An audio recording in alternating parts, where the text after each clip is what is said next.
We are on there, Mr. Mayor. All right.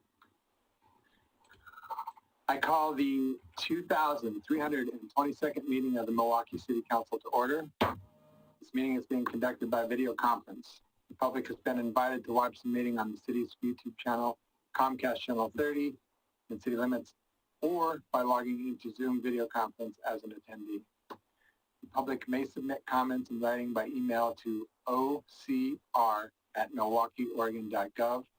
There will be opportunities for the public to give oral testimony during today's meeting. When it is time to take public comment, staff will monitor the email inbox, the Zoom participant window, and the Zoom chat to see if anyone would like to speak. We will take comments in the order they are received and seen. Spanish translation services are available upon request. The public is asked to request translation and other meeting accessibility services at least 48 hours before the meeting. If members of the public become disruptive, we will mute and remove them from the video conference. If that fails to stop disruptions, we will recess the meeting and return within 5 minutes. If we are unable to continue, council will briefly meet off air to move unfinished business to the next council agenda. All right, please join me in the Pledge of Allegiance. I pledge allegiance to the flag of the United States of America and to the republic for which it stands, one nation, under God, indivisible, with liberty and justice for all. All right. The city of Milwaukie respectfully acknowledges that our community is located on the ancestral homeland of the Clackamas people. In 1855, the surviving members of the Clackamas signed the Willamette Valley Treaty, also known as the Kayapouya Etc. Treaty, with the federal government in good faith. We offer our respect and gratitude to the indigenous people of this land. Some of the work that we're doing tonight is, I think, specifically relevant to our Black, Indigenous, and people of color communities, and is very relevant to the tribes and the folks that remain from them. All right, our announcements. The City Hall Blue Ribbon Committee will hold its second meeting on Wednesday, September 16th at 6 p.m. The committee is helping to create development goals for current City Hall and help structure the public engagement efforts with the broader community. The video meeting is open to the public to attend using Zoom. The Comprehensive Plan Implementation Committee will hold its first meeting on Thursday, September 17th from 6 to 8 p.m. The committee will advise the city on the implementation of the Comprehensive Plan policy document that was adopted on August 18th. The public is invited to attend the video meeting using Zoom. Get your questions answered and learn more about the Milwaukie Home Energy Score at a Zoom video webinar on Wednesday, September 23rd from 6 to 6:30 p.m. The webinar will cover what a home energy score is, who needs to get one, and why we should care about a home energy efficiency. Get to know North Clackamas watersheds at an online workshop series that begins on Wednesday, October 7th from 6 to 7 p.m. Dip your toes in the virtual creek with a virtual tour, points of interest, discuss how urbanization affects these watersheds, and dive into the best way to steward the streams. For more information about each of these events and others, please visit the city's homepage where you will find the city calendar at www.milwaukieoregon.gov. All right, our first order of business tonight is the Milwaukie Police Department Life Saving Awards, which will be presented by Police Chief Luke Straight. Good evening, Mayor Gamba, Council President Falconer, and members of council.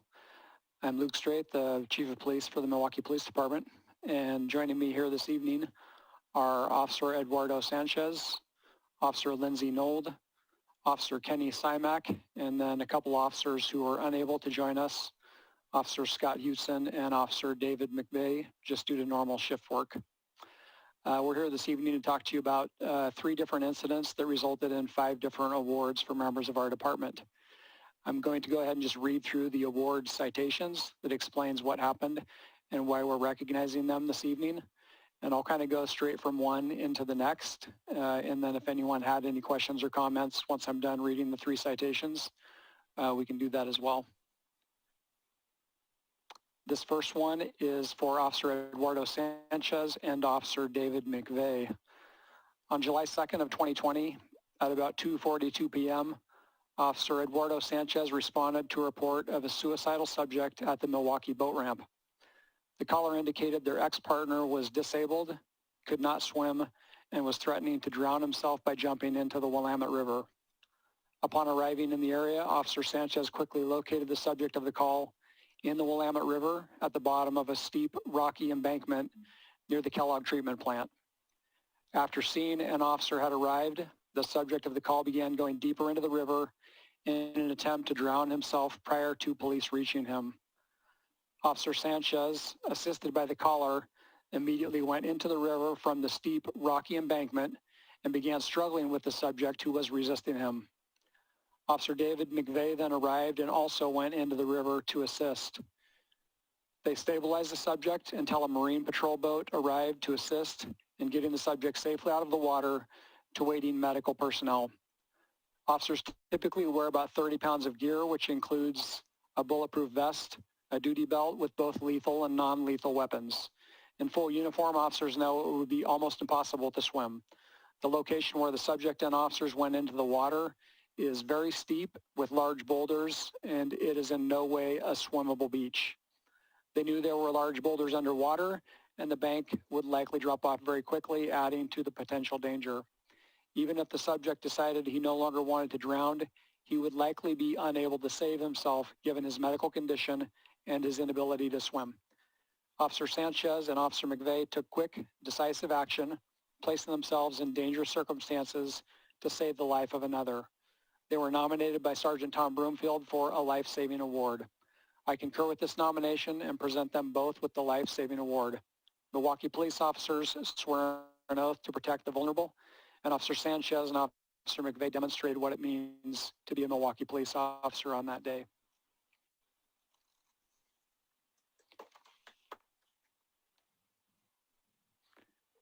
This next commendation is for Officer Lindsay Nold and Officer Scott Hutson. This life-saving award is presented to Officer Nold and Officer Hutson of the Milwaukie Police Department for their actions on January 17th of 2020.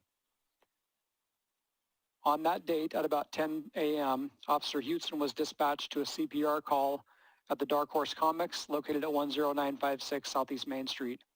Officer Hutson arrived within 4 minutes. He immediately assessed the patient and began chest compressions.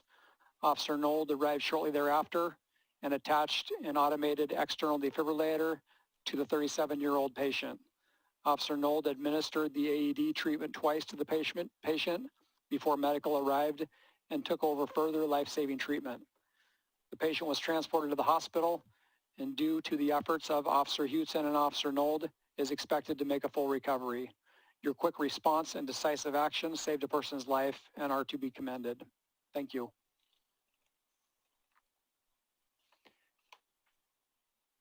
And this final citation is for Officer Kenny Simak, and it's a life-saving award. On July 22nd of 2020, Officer Simak responded to a report of a medical emergency near Roswell Street in Milwaukie. Upon arrival, Officer Simak found a 66-year-old man down on the ground who he quickly determined was unconscious and not breathing. After assessing the situation, Officer Simak took immediate action. He deployed and applied his automated external defibrillator and also began chest compressions on the unconscious victim. Officer Simak continued first aid as additional police, fire, and medical personnel began to arrive. After about 15 minutes of continued first aid, with the assistance of all the first responders working together, they were able to establish a pulse and make him stable enough for transport to a local area hospital. Since the event, we have learned the victim has survived the near-death experience and is doing well. Officer Simak's quick response and immediate and effective medical aid resulted in saving the victim's life. Officer Simak has earned the gratitude of our community and his coworkers for his continued dedicated service. Thank you. It's worth noting that sometimes there's some arm twisting involved to get officers to show up for these types of awards. and they'll generally be quick to say that that's not why they do what they do. But we also want folks, even if it's somewhat awkward for them, we want folks to understand some of the things that we do in the course of our normal day, and just acknowledge how much we appreciate what's asked of these officers on a daily basis.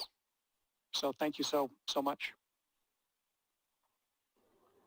Thank you, Chief, and I agree. It's really important for the community to know how our officers put themselves out there and the kinds of things they do for the community that people don't, I think, often think about. I don't think anybody imagines an officer going into the Willamette there where those boulders are and rescuing somebody who's drowning. I'm curious, did you guys pull off some of that gear before you went in, or did you go in with 30 pounds of stuff? I didn't have time to pull off any of that gear, so it just, yeah, I just kind of went in, so, yeah. That's brutal.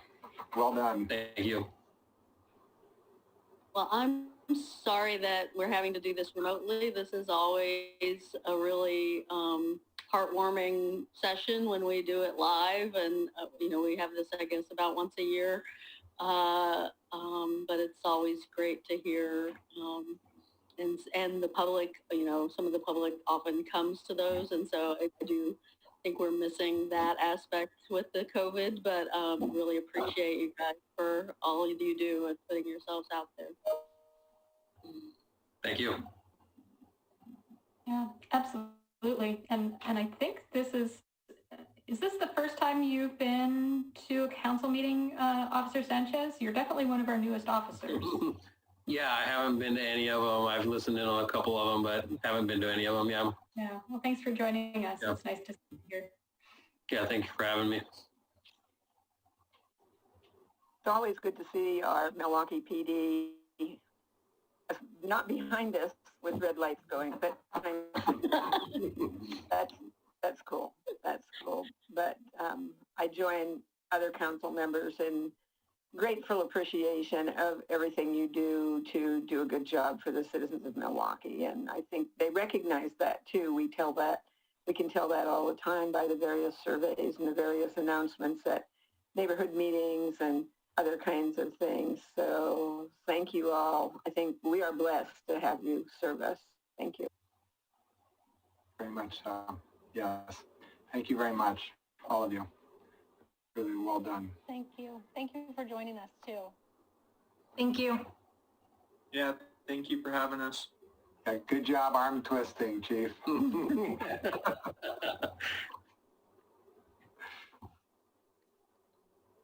right. Our next item of business is the National Preparedness Month. It's a proclamation, and it will be presented by Council Beatty and Julie Tanz and Judy Batt with the Milwaukie Community Emergency Response Team, otherwise known as CERT. Yes, I am just going to I was going to introduce Judy and Julie. Just start out by saying that, you know, September is always National Preparedness Month. We did our first proclamation for this last year. We were planning to do this, so people who think that maybe it just was a response to the events of the last 10 days and the wildfires, no, this was something we always intended to do, but the last 10 days give new meaning to this and new meaning to the importance of preparedness and having a bag ready to go, having some pet food and your pills and all these things ready to go. So I appreciate the CERT team does a lot of work in our community, and I think they've really grown in size, as I understand it, the last few years. So with that, I will turn it over to Julie and Judy to talk about Preparedness Month. Thank you. Thank you very much, Mayor Gamba and City Council members. I have a PowerPoint presentation I'd like to show. It's about 10 slides. And are you able to see this all right? Not yet. Whoops. Okay, technical difficulty here. Share screen. Green. Okay. Now select. Now select it. Double click. All right. There we go. There we go. And absolutely, as you know, with the fires, disaster preparedness has been on the forefront of all of our minds lately. Certainly, earthquake preparedness has been the top of our list here in the Northwest because of the Cascadia subduction zone is so prevalent. Let me go ahead and go through these, and Judy is going to chime in as well.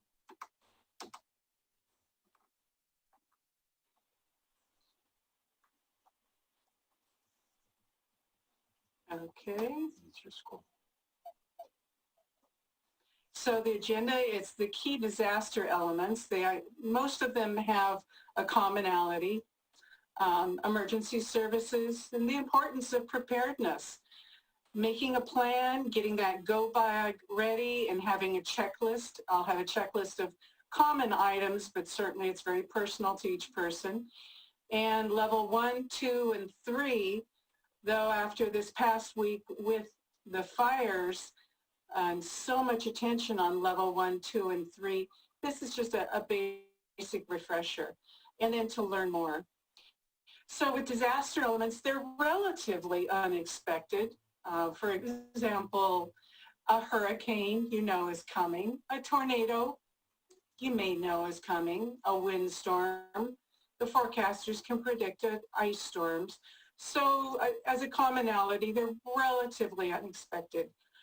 But another item is that the emergency personnel may be overwhelmed. Not always, but they could be. This depends on their ability to respond, their ability to get personnel to the station and get to the scene, as you know. And the lives, health, and the environment are endangered, and that's another key disaster element, whether it is an earthquake, a windstorm, ice storm, or now these horrendous fires going on in our region.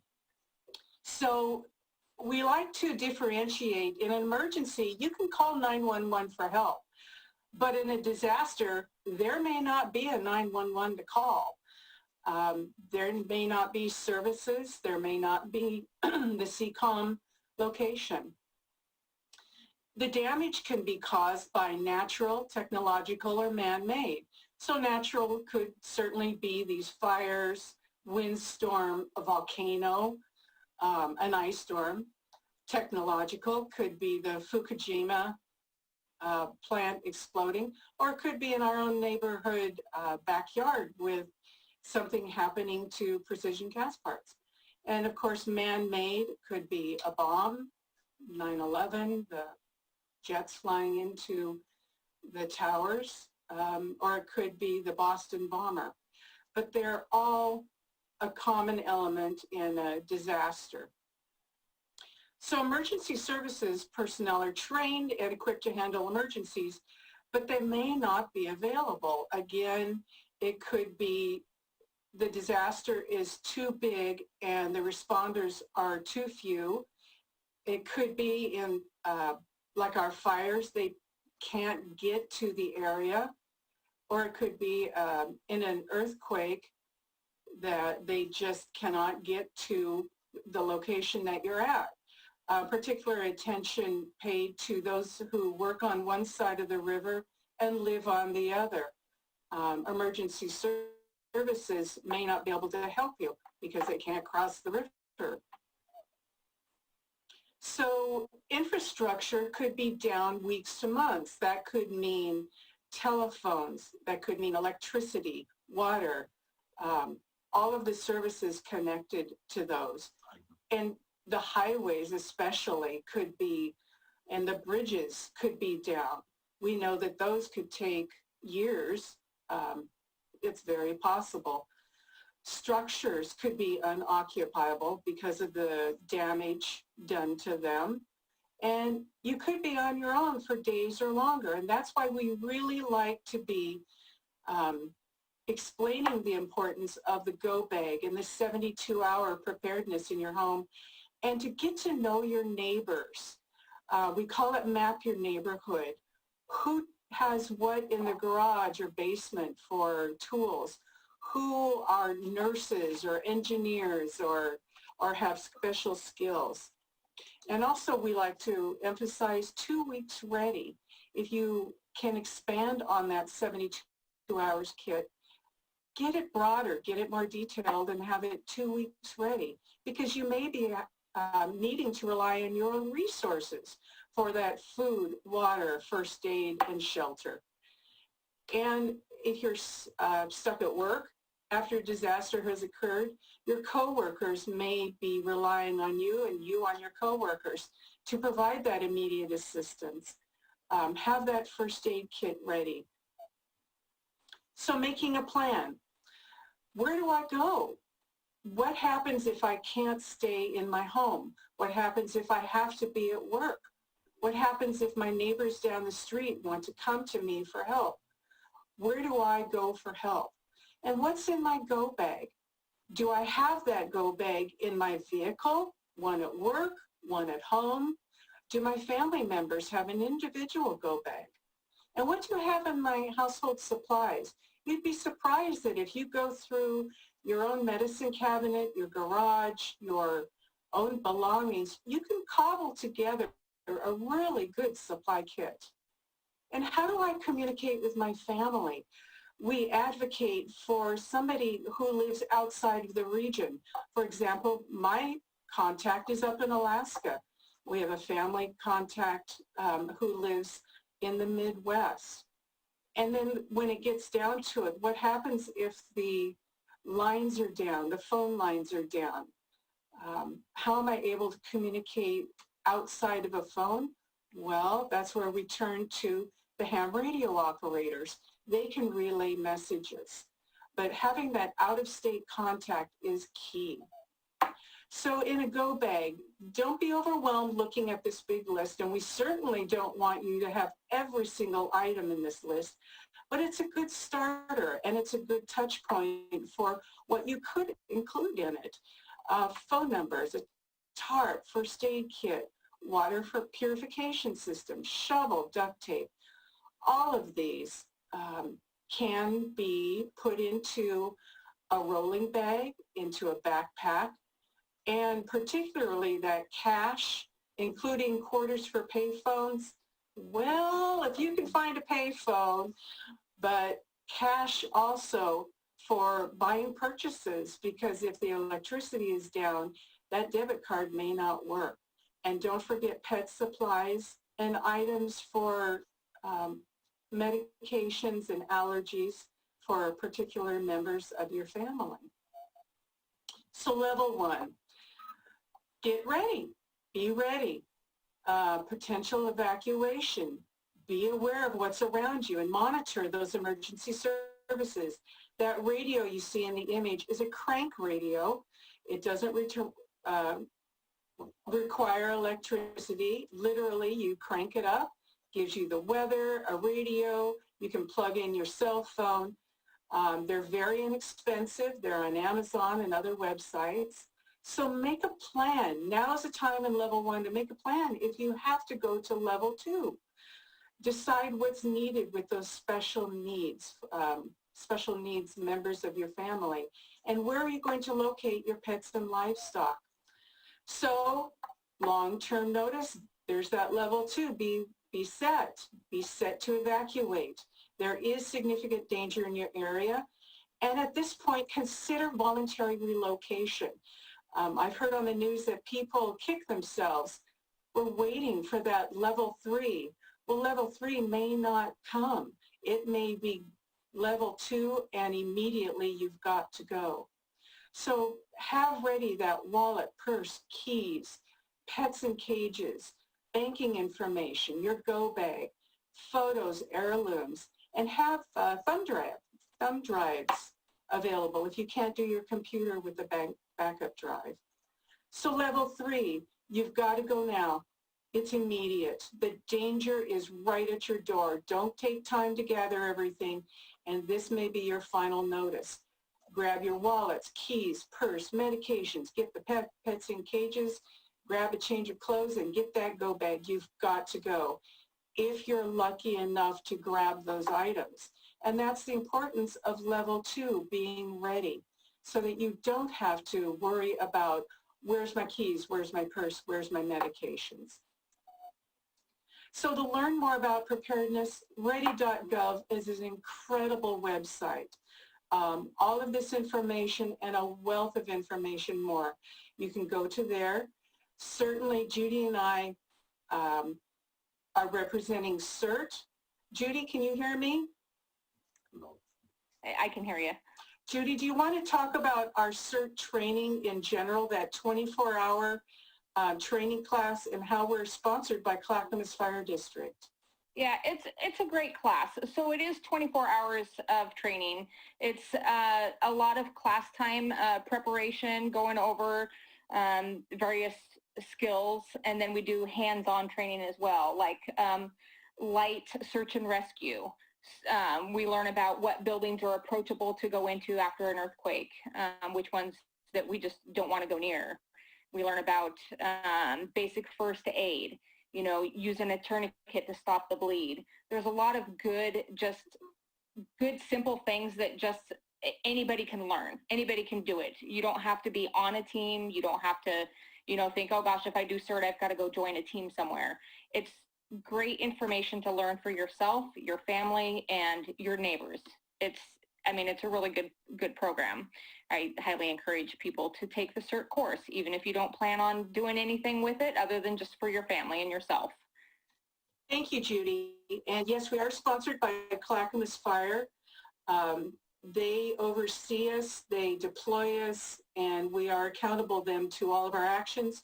We hold ourselves to their high honor and their mission, to support their mission as well. So in summary, we've gone over, there's key elements to disasters, basic elements, emergency services, that importance of being prepared ahead of time and making that plan. Get your go bag checklist ready to go over so you can accumulate items. We've gone over level 1, 2, and 3 and how you can learn more. So can I answer any questions? How to stop share. Thank you. I think There we go. Can I answer any questions? I have a question. Lisa, I think you mentioned there's maybe some growth in CERT over the last couple of years. Can you talk a little bit about that? That's my great. goodness, yes. Over the years, I've been a trainer since 2002. I started with CERT in Clackamas Fire as a volunteer in 1998. And since 2002, the Milwaukie CERT in particular started with Linda Hedges, about 10 people, I believe. We now, in Milwaukie alone, have 45 at least. Oak Lodge, Oregon City, Happy Valley, they all have CERT programs. And it's all the same training. It's in Portland, it's called NET, Neighborhood Emergency Team. Across the country, there's NET, HART, NERT, all different terms, but it's all FEMA-based training. Julie, I know that in the past it had been really difficult for people to join those CERT trainings in a timely fashion, like there was a backlog. Has that been addressed at this point? Are there more available? We have quite a list of people. We've made the outreach to those people on the list to see if they're still engaged, if they still want the training. We were supposed to have 2, if not 3 trainings in 2020. Well, we can't. And so we were really going to be concentrating on getting those people in. And if they can't do it, we were encouraging them to take this online course through the University of Utah. It does go over a lot of CERT training, and it leads you up to that hands-on portion. Unfortunately, we can't do the hands-on now as much as we'd love to, and we're just dying to get in there and train the people, but because of COVID, we cannot. So can I say something? Yes, go ahead, This Judy. is Judy. So a lot of times people will sign up wanting to take the class, and we'll have like 30, 35 people signed up. And then the day of the class, 15 to 20 show up. So the people that are on the waiting list, they lose out for the next until the next round because, you know, people get gung-ho to sign up for it. So it is kind of disappointing sometimes, but we do have a lot of people that want to do it, and having not enough trainers, because you have to go through a trainer program as well. So sometimes we, you know, there's Jack, Julie, and I, and Linda, and a few other people, and it's a lot for all of us to do every single weekend to do all these trainings. So sometimes doing even just 3 a year, that's a lot of time besides working full time. So we do our best. We also have trained over the years classrooms of kids. We've trained the teachers, administrators, church groups, Elk Lodge, neighborhoods. We welcome individuals, we welcome groups. The more the merrier. We want everybody to be prepared because you just never know what's going to happen and when it's going to happen. A lot of people, unfortunately now, I hear on the news and have heard at the fire camps and helping with the logistics support with the fire personnel this past week, they're hearing from people, I just can't believe it's happening to me. And unfortunately, emergencies don't pick and choose. It can happen to any of us at any time.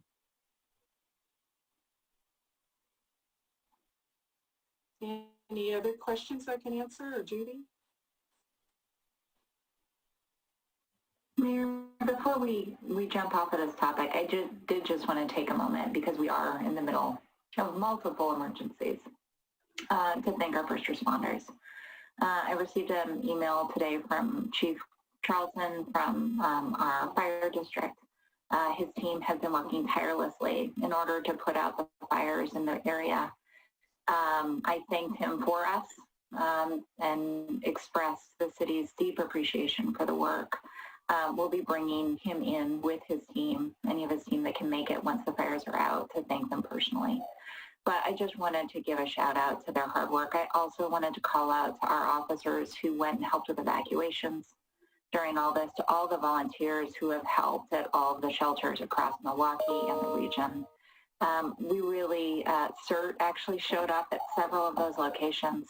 We're really lucky, and I'm really appreciative. And I just wanted to take a minute to thank everyone. Thank you. That's very kind of you. Thank you. Love doing it. We cannot imagine not helping. We're helpers. It's what we do. It's what we love to do. What we do. Well, thank you both, and thank you, team, for us. And as Ann said, this is one of those moments in time when our first responders are flat out. They are working as hard as they possibly can across the board, and this is why it's so important to support them. All right, I have a proclamation to read. Whereas the month of September is recognized. I just lost my page. Sorry, I was trying to share the text. Did everyone see the text of the proclamation? Okay, I'm unmuted now. Sorry, Mr. Mayor. It's all right. I'm sorry. Whereas the month of September is recognized by emergency responders and public safety agencies nationwide as a time to actively promote emergency preparedness in our communities through planned activities, events, and public awareness campaigns. And whereas National Preparedness Month is an opportunity for all Milwaukeeans to prepare their homes, businesses, and communities for all types of emergencies.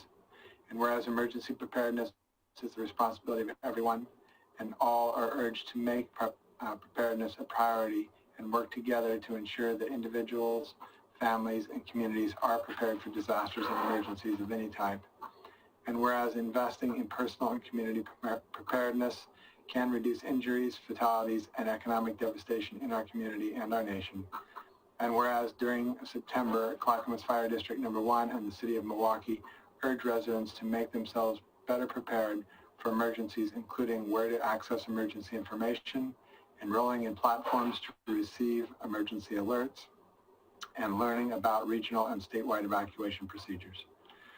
Now, therefore, I, Mark Gamba, the Mayor of the City of Milwaukie, a municipal corporation in the County of Clackamas and the State of Oregon, do hereby proclaim September 20 as the to-be National Preparedness Month in the City of Milwaukie. All right. Thank you both again. Thank you. Thank you. Thank you. It was my pleasure. All right. Our next item is Distraction-Free Driving Awareness Week, a proclamation, which I'll read in a minute. I'm presenting on this one. I think we're all aware of instances that we've seen people driving while they're talking on a phone, eating their breakfasts, putting on makeup, shaving, all kinds of crazy things while they're driving pretty much the most deadly thing that they will handle that week. And a lot of people are hurt that way. A few years back, a woman was nearly cut in half right here in Milwaukie because of a distracted driver. So this is a critical thing, and it's so easy to take driving for granted and to do all the other things and not be treating it like we are driving an incredibly deadly machine. So this is just an effort to remind folks to stay aware and to put off that text or that catching up on your email or whatever until you've arrived safely. Let's see. Now I gotta find.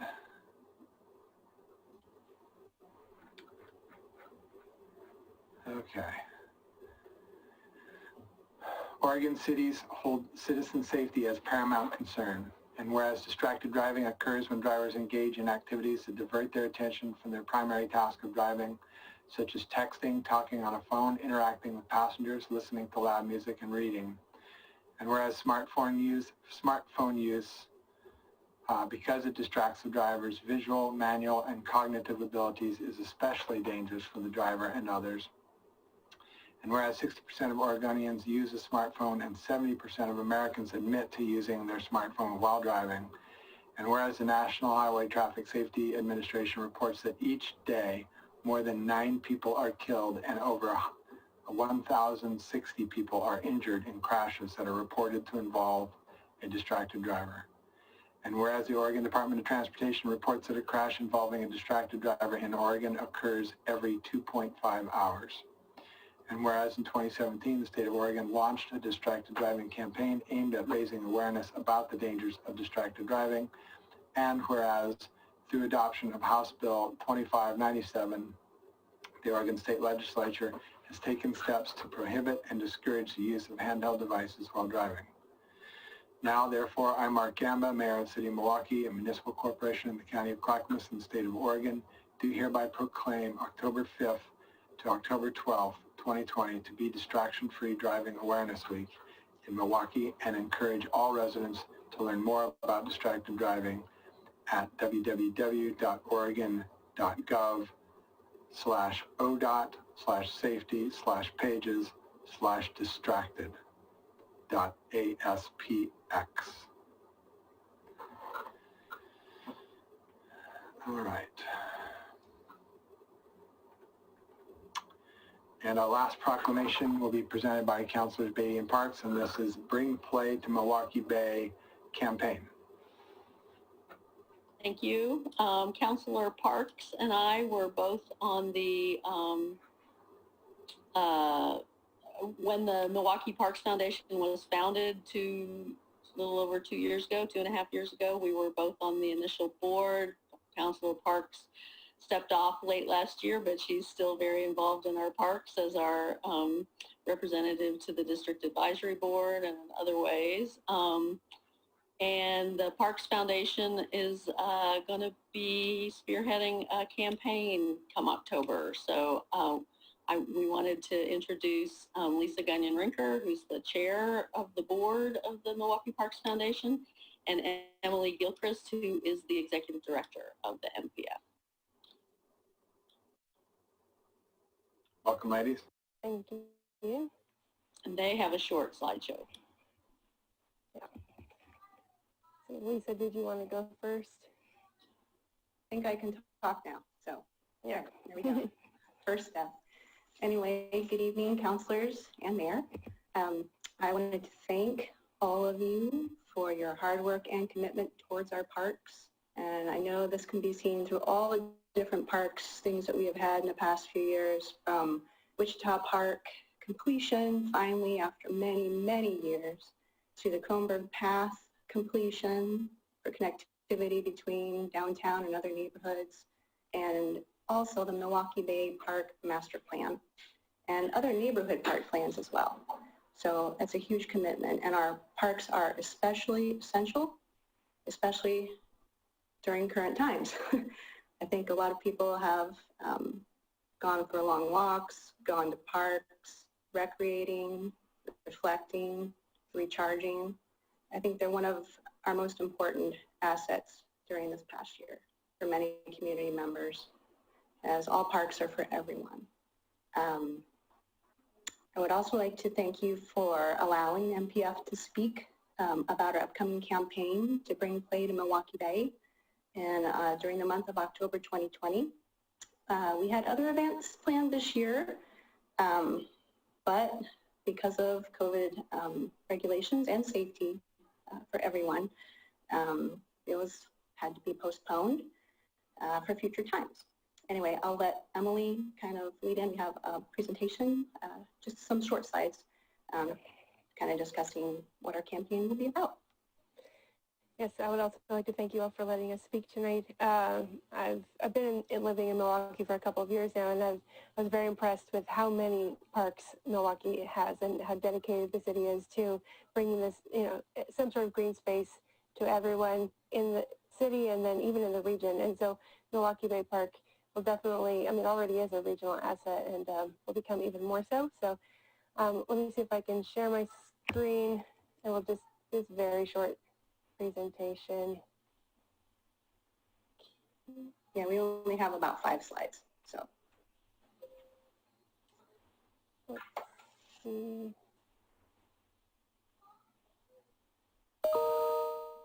Okay.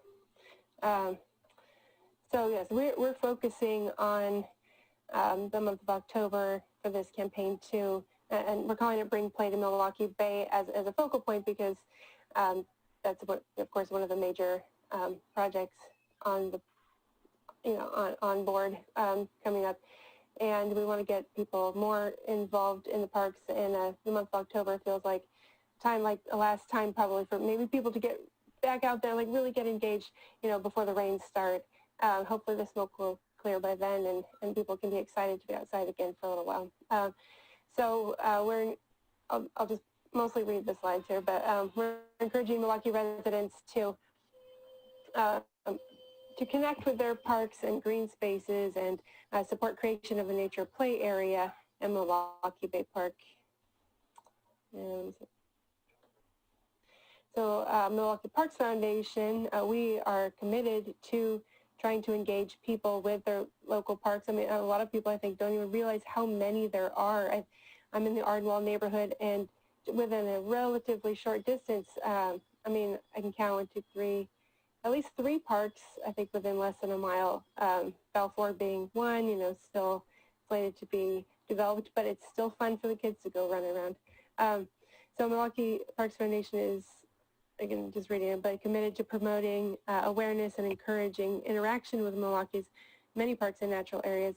And the slide here will kind of show a few of the things that we've been involved in, doing various cleanups different parks, cleaning out invasive species and trash and getting them more ready for people to enjoy them.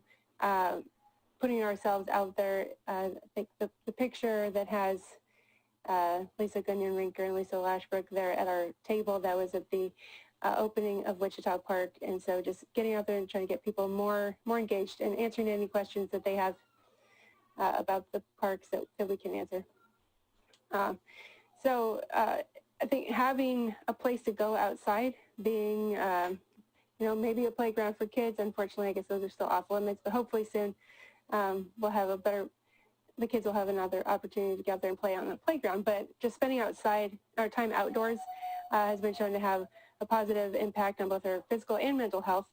And the studies that the quotes that I have here, I pulled from one research paper from the U.S. Department of Agriculture. If anyone's interested in the future looking, we have this on our website and other studies that you can look to on our About Us page at the bottom. So you can read about it. I think we all probably intuitively know this, but how parks and natural areas are beneficial to us. But that's in that research paper that some of the quotes that I liked, I wanted to pull out were how people living near parks and green spaces have less mental distress, are more physically active, have extended lifespans. There's also strong evidence that time spent in nature can improve the attention capacity for children with attention deficit disorders. And positive health benefits are actually enhanced, apparently, when that green space is located in the presence of water or blue space. And so I think that's especially relevant when we're talking about Milwaukie Bay Park and a nature play area there, right, connected to the Willamette River. So in getting people connected with and engaged with the parks, we're focusing heavily on this nature play area that is slated to be built at Milwaukie Bay Park, and getting people aware of the plans for the park. We've spent some time there just talking to people coming through, letting them know what's in the future. So with the planned addition of the nature play area, Milwaukie Bay Park is slated to become an even greater asset than it already is for the residents of Milwaukie, but also the region, because it is a great central location, located next to downtown Milwaukie, located on the 99, the trolley trail, located near the Springwater Trail. So it's kind of a nice nexus where people can come together and enjoy an outdoor area.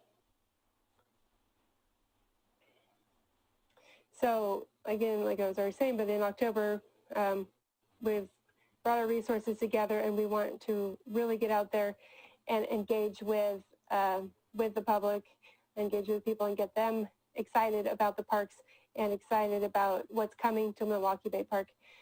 So during that month, we're encouraging all community members to connect with the parks and natural areas and to support creation of this nature play area in particular. It's a big project, so we thought that would be a nice feature for us to focus our attention on. And so here it is. We're asking to bolster our campaign of promoting connection and awareness to Milwaukee's parks and natural areas. Milwaukie Parks Foundation is asking that Milwaukie City Council declare October to bring play to Milwaukie Bay month.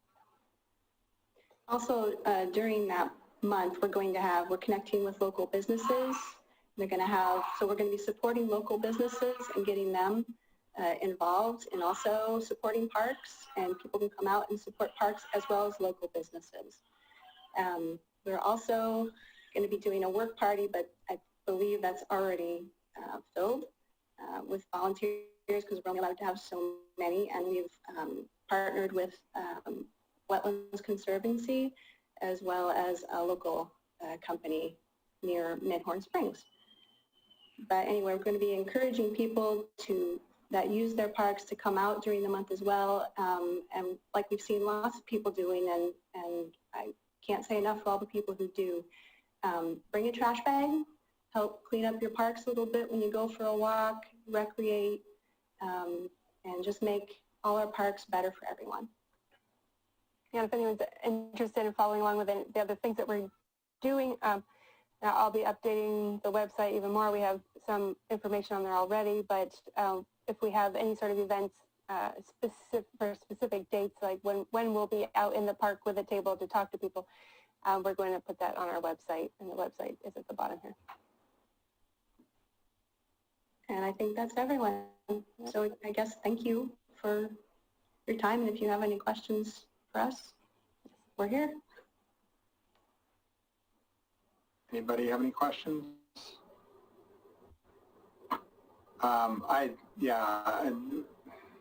This pandemic has made it abundantly clear why human beings need parkland, need nature close to them. I think people would be truly insane at this point if we hadn't had our parks for people to get out and get some fresh air, get some sunshine, get some motion, see other human beings, even if from a distance.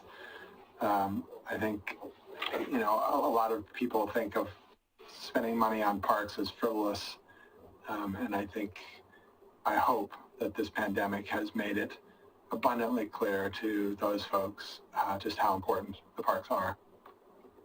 So I thank you very much for your work, and I will read this proclamation. Whereas the Milwaukie Parks Foundation is committed to enhancing Milwaukie parks and ensuring that they are accessible to everyone in the community, recognizing that parks and green spaces can increase healthy lifestyles, create better mental health, and encourage healthy play for years to come. And whereas the Milwaukie Parks Foundation strives to actively promote awareness about Milwaukie parks, in particular Milwaukie Bay Park, through work parties and public awareness campaigns. And whereas the need for parks and green spaces in our community during the global pandemic has become ever more apparent, and communities have come to recognize green infrastructure to be as critical as other types of infrastructure. And whereas the Milwaukie Parks Foundation encourages all community members to recognize October 2020 as Bring Play to Milwaukie Bay Park Month by connecting to their parks, supporting their green spaces, and working to develop a children's nature play area in Milwaukie Bay Park. And whereas during October, the Milwaukie Parks Foundation and the City of Milwaukie urge residents to support their park through work party events, supporting local restaurants, and visiting their parks. Now, therefore, I, Mark Gamba, the Mayor of the City of Milwaukie, a municipal corporation in the County of Clackamas in the State of Oregon, do hereby proclaim October 2020 as Bring Play to Milwaukie Bay Month in Milwaukie. All right. Thank you. Thank you very much. All right. The next item we have is our consent agenda.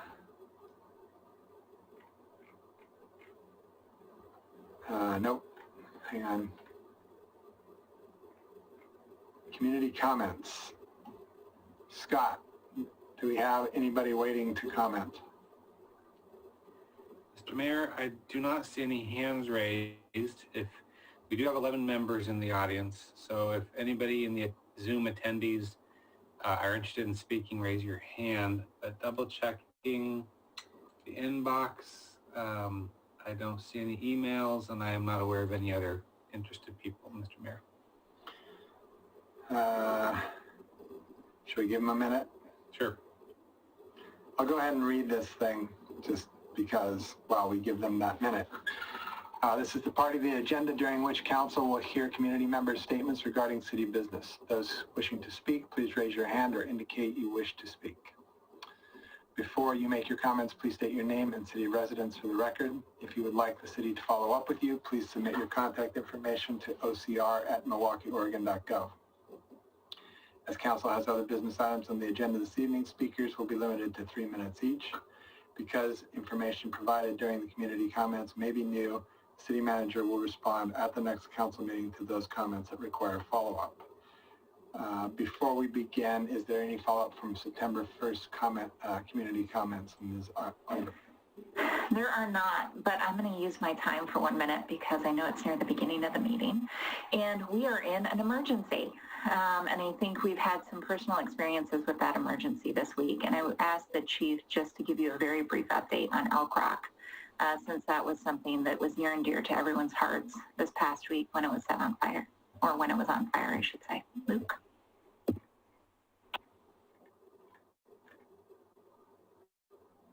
You're Yeah. muted. I have multiple mute buttons that catch me every time. Good evening again, Council.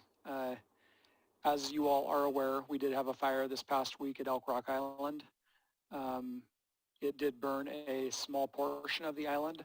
We don't have any exact data as far as how much was burned, but I think it turned out much better than what we all expected it to be. We are still investigating the cause of that fire. I don't have any data or feedback related to that yet, but as a result of the fire, there was some damage, and that area is not safe right now for public use.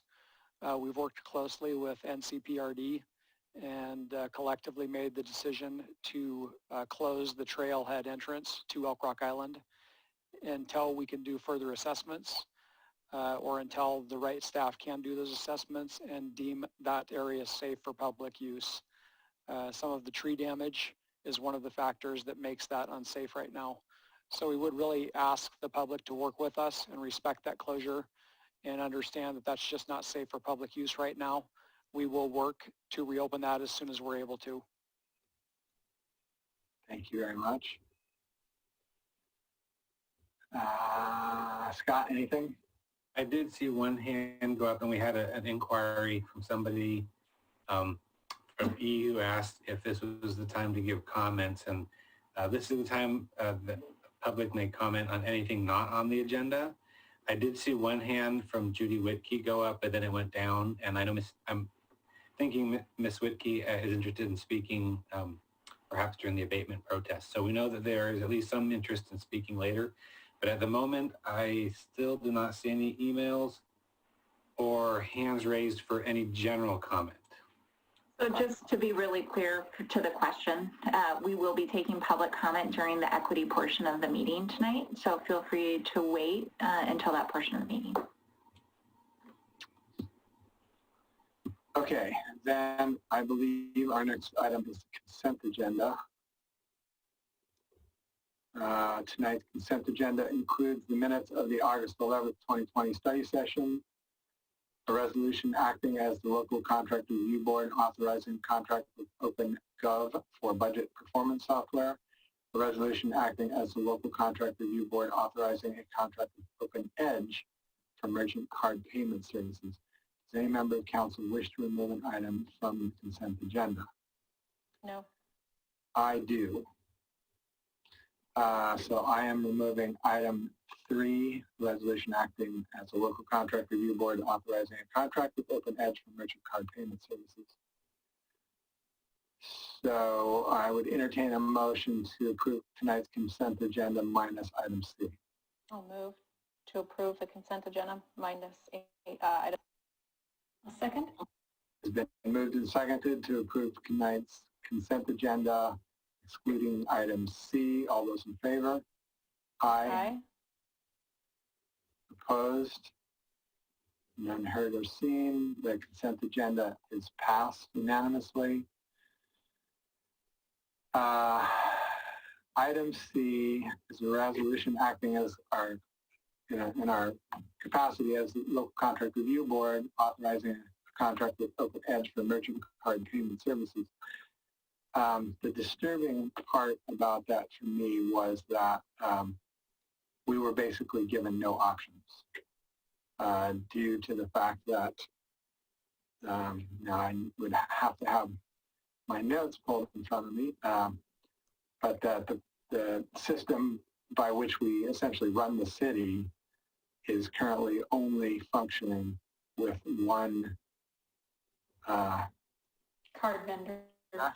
one card vendor, and I find that problematic on a couple of levels. So I wanted to have a conversation about it and think about what possible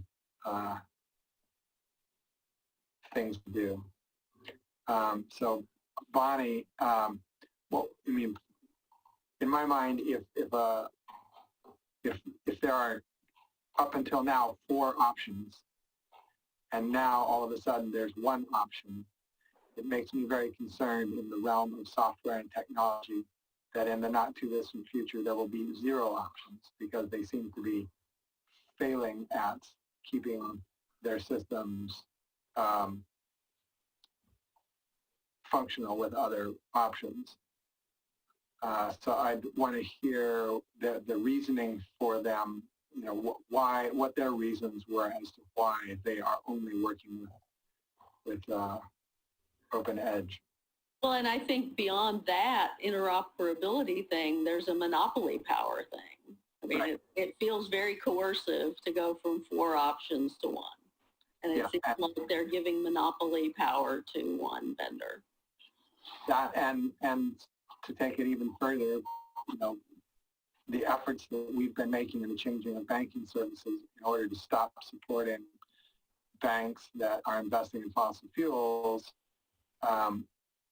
Open Edge is connected through a string of subsidiaries to a Canadian bank, of all things. So not only is it a monopoly, it's a monopoly with a Canadian bank that's heavily invested in the tar sands. And that is one of the most destructive projects on the planet. So I have a lot of angst about having money flow through the hands of an organization like that. So back to the question I originally asked, which is, did they give a reason? Hi, good evening, Mayor and council members. So when we went back to Tyler Technologies, when we were going through the process of implementation with Umpqua, they did come back to us and said that BridgePay, which is the Umpqua processor, was no longer going to be supported by Encode. Encode is our financial system through Tyler Technologies. So what happened, from what I understand, is that basically, yeah, you're correct. Tyler Tech, they backed us into a corner. We didn't really have much where to go. But at the same time, we are with Encode, the system that we currently use, Encode and Open Edge have a, basically they can talk to each other. There's a, they have an integrated system where they can allow less disruption. They have real-time processing. It's the way that the Encode system is built. I am not concerned that Encode is going to go away anytime in the near future. However, I do know that Tyler Technologies is looking at their systems, and they have Encode and they have Munis. Munis is a much bigger financial system than what Encode is, and they are primarily looking at Munis as their primary financial operations for clients. With that being said, so Encode. Let me, I want to unpack that a little bit. When you say they are looking at that as their main system, does that give you concern that they will be dropping our current system and essentially forcing us to move, assuming we stay with them, into Munis? I'm not concerned that's going to happen anytime in the next 5 years. I think that this is something that we might have to look at later down the road. I know that there's a lot of organizations that uses Encode. City of Lake Oswego is one of them. I believe Westland's another one. We just upgraded from version 9 to version 10, which was a major integration platform. I don't see them actually going away anytime soon, but what I do know is that they're putting a lot of their energy into Munis. I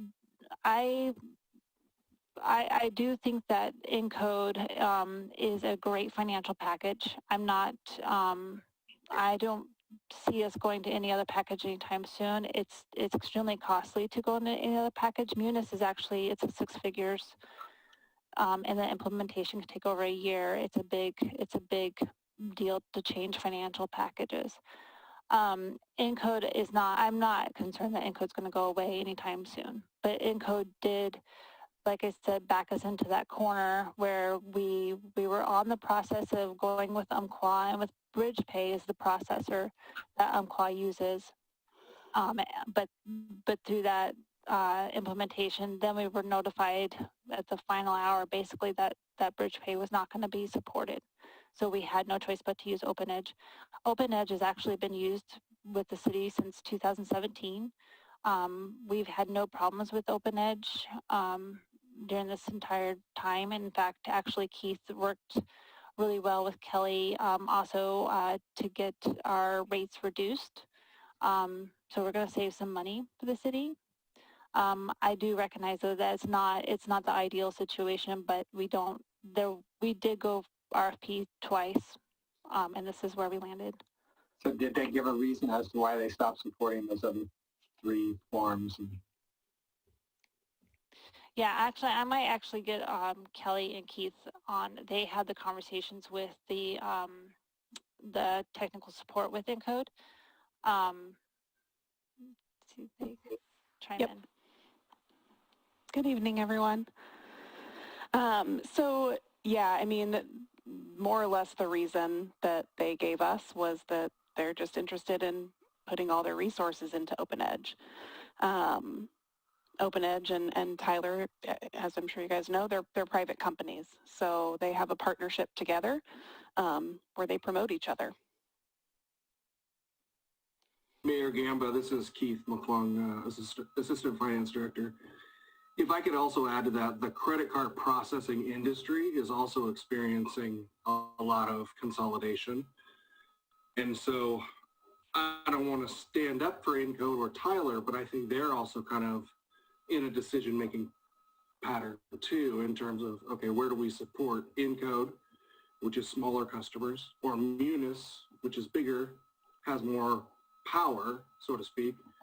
So I think Encode or Tyler was forced as well, just due to the kind of the consolidation of the other industries. So it's not just bridge pay. There's hundreds of these guys, but not all of them can vertically integrate, meaning real-time processing, batch reconciliation, all of the functions that the city really gains a lot of efficiency through. So, 88% of our payments for core and utilities are processed through OpenEdge, and it's a matter of efficiency as well.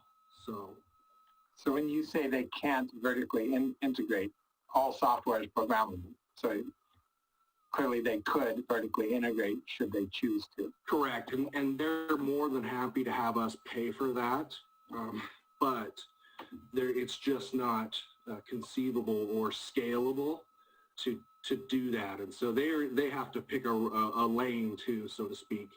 And for them to support everyone isn't possible. Everybody wants the fastest, real-time, most accurate information. It just so happens that OpenEdge and Encode are that piece. And so I wouldn't imagine it's just us. There's a lot of other industry or, municipalities that may be facing this. We haven't come across any though. So. Okay. So that unfortunately was the answer I kind of expected, and that's not acceptable in my mind. I'm not dissing you guys. I have a problem with Tyler Technologies. So my thought is that because I think we are at the end of our ability to do extensions on the contract, if I'm recalling correctly, I'm going to suggest that we sign the shortest time length possible contract, if that's a year, whatever that is, and then we explore going to a new vendor.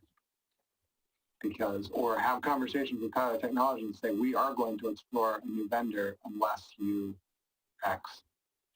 So I need to jump in. What we're asking for, I need some clarity because this could be an extensive amount of work. So are you asking for us to change the underpinning of our financial systems? Or are you asking for us to talk to Tyler Technologies and to tell them that we disagree with their decision about sole sourcing this? That would be the first step, yes. Okay, what's the second? The second step is to consider changing the underpinnings. I'll need direction from council. I don't believe we have this in the work plans, and I don't believe we have this in the budget. Didn't I hear that possibly a six-figure change? Well, it is Yes. for their other system, but I mean, that doesn't mean there aren't other systems out there. But I don't remember how recently we updated or we bought our Encode. I do remember having that on a council decision at some point, but I mean, it would just be nice to know, have a more informed discussion than we can have tonight about what our options are and what the costs would be. I mean, I guess I'm not overly optimistic that Tyler Technologies is going to change things for little old Milwaukie. But I don't know, maybe we can get West Lynn and LO and others concerned and maybe get other people complaining. I don't know. So the team that would be doing this is the same team we've been asking to pick up the franchise discussions. They're also the team who's doing the sanitation pickup contracts, and they're doing the audit. So just making sure we're all aware that those are the projects that we're talking about interrupting. I hear what you're saying there. It made me angry too when I read the staff report, and I don't I don't like it, and it's more than I don't like it, but I am not terribly eloquent today. It does sound to me like it's a lot of work that we would be asking staff, and honestly, I don't have a lot of confidence that there are other options out there that do not also have ties to horrible climate outcomes because of the way that banking tools and technologies work. Part of why this came up is because we switched to Umpqua Bank and we're implementing those contracts, and I feel really good about the decisions that we made there and the work that the Finance Committee did to find a banking agent that could represent our values appropriately. So I don't know that I'm convinced that there is a fight we can win here. I think that it's appropriate to signal to Tyler Technologies that this makes us unhappy, and that we would like a different, explain to them why this is problematic and ask for change. But I don't feel like this is something that is rising to the level, given the workload that is already on this particular team, rising to the level of displacing the work that they're doing. This is a hard year in terms of finances for the city. And I think that the finance team has been stepping up and working pretty hard. And I would be concerned about asking for that much. I would like to have a conversation with Tyler Technologies. I personally, not saying I want staff to do it. I find the staff is in the room. I want to have that conversation. And I also am sticking to my guns on wanting the shortest possible contracts for this right now to send the signal that we're not happy. And Mayor, I don't have concerns about shortening the schedule. And I don't have concerns with us talking to Tyler Technologies and seeing if there's an alternative next year or whenever the shortest term would be up. So those are two things I'm not worried about. I just don't have the capability to flip our financial underpinning software. So as long as we can go down the path of approving this tonight with a shorter, whatever the shortest term is, I'd have to defer to Bonnie on that. And then I'm great with you having a conversation with Tyler Technologies. I'm great being on that call with you. This is not me trying to avoid that. This is me trying to make sure that we can still accept credit card payments and that we aren't spending the year now flipping a system instead of doing the other work that we had on our work schedule, because it will take a substantial number of staff hours huge number of staff hours to be able to get through that. These contracts usually, for shorter terms, you usually spend more than if you sign on for longer terms. So are we going to, is that within what direction do you need from this council? It's a great statement, Councillor. I'm not sure. We're going to have to go back and call them. Bonnie, what is the term in tonight's contract? It was for 3 years. Okay. Would you like us to do that? Would you like us to see what would happen to our rate if we went to a 1 to 2 year? I think we need to know that, because I think, even if it's even possible, I don't know if it is. A lot of these contracts, I don't think I've ever signed one for only a year, I think, in the work that I do. So, I think that this is more than just, it sounds like you might need more direction from us at some point. Well, or tonight we can get it, which is if it changes the rate, then no. If it doesn't change the rate, then we sign the 3 years, but we don't do an extension without coming back to council. So there is also the option of you giving us that direction tonight. Wait, you mean sign for I think I missed that. A singular term. So we have extensions in our contracts. Okay. So what you could do tonight is you could say, our preference would be if you can shorten this without increasing the cost to the city, please do that. If you're unable to, you have approvals to sign the term, but we want you to be back before us within the 3 year term in order to prepare for a future RFP at the end of the 3 years. And some gray in there, I think, is also possible. If they say, yeah, that'll increase your cost to go to a 1 year contract, and it turns out to be a few $1,000s, I think that's a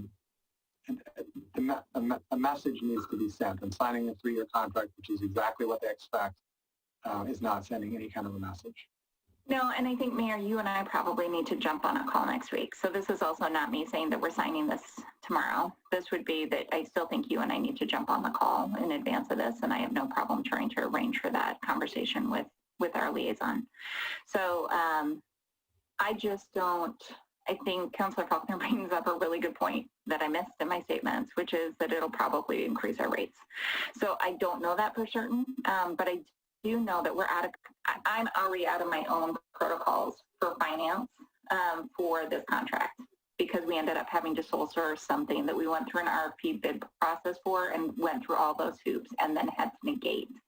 So I'm just nervous that I need this done in order to be able to have something in place. But I also hear you, and I don't want to negate your concerns. I think you've done some really good investigating on this. I think you've uncovered some things that are really important, and I know that the staff have had a lot of concerns about how this all happened. I just don't know a clean way to do this, and I don't have extra cash right now that's lying around. So I am nervous, based on what Councillor Faulkner said, that I could end up paying more money for something that I do not have cash for. Well, so when the report says we're saving $8,000, saving $8,000 relative to what? What we budgeted. So there you go. You have an $8,000 window. Yeah, if it's only $8,000, I'm fine. I think that usually shorter contracts go up substantially. Right, but I'm just making the point. So do you need some kind of a vote tonight, or is this something that if you and I have conversations with them over the next week, that the next meeting we could vote on this contract? We have a meeting in 3 weeks, so I'm going to defer to Bonnie, but I'm just asking Bonnie, knowing that date. Yeah, we're already out of our procurement compliance. We're using OpenEdge right now, from the previous contract. So I think we can definitely take this another 3 weeks out. I think that'd be fine. Okay, great. Okay, so we'll put this on the next council agenda, and then the mayor and I will work on a phone call. Okay. Great, thank you. Yep, thanks. Right. And I think we want to go directly into our, because we have a time certain on one of our speakers. Is that, am I remembering that correctly? I think it's a little bit of that, but I think we also think that the business items will take significantly longer than the abatement protest. Do you know how long the abatement protest is expected to take? We budgeted 30 minutes, but... Okay, then I have to start, unfortunately, so we'll have to hold the abatement for later tonight. Tim, if you'd like me to, or the chief can contact you if you need to jump off right now, and we can ask you to jump back in a little bit.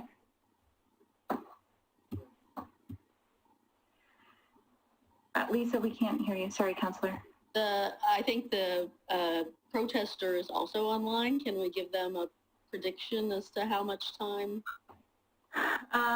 We are looking at, let's see, 30 minutes probably for the stops data conversation is what we have projected. And then if we wanted to, we could take a break between that and the rest of my presentation and come back. But the individual will be jumping on for that conversation here now. Does that work? Yeah, let's do that. Let's do the stops data and then go back to the abatement thing and then go back to the rest of our presentation regarding that. Okay, Mayor, are you okay then if before Ken jumps on, I just give a little bit of background about what's going on tonight so people have some context? Absolutely. Perfect. So thank you to everyone for joining us tonight. My name is Ann Ober. I'm the city manager here in Milwaukee. I'm going to be joined tonight by a couple of individuals, actually 3 in particular. So one of them is our chief. Chief Luke Straight is going to be speaking tonight. We also have Steve Schuback. Steve is our human resource attorney. He also has been working with us on some of the policing policies. And he's going to be speaking about what happened during the state legislature, and he's going to be talking about how we've amended those policies. And then we have Ken Sandrick-Din, who is with the state office of the Oregon Criminal Justice Commission. He's the interim executive director. So all of these pieces are going to play in together tonight, but our goal really has been a couple of things for our equity work over the last month. So on August 18th, City Council approved a resolution prioritizing equity, justice, and inclusion as one of your 3 city goals. We've been doing a substantial amount of work since that goal was adopted. And so we want to talk about that as an update for all of you, just so that you have that information quickly.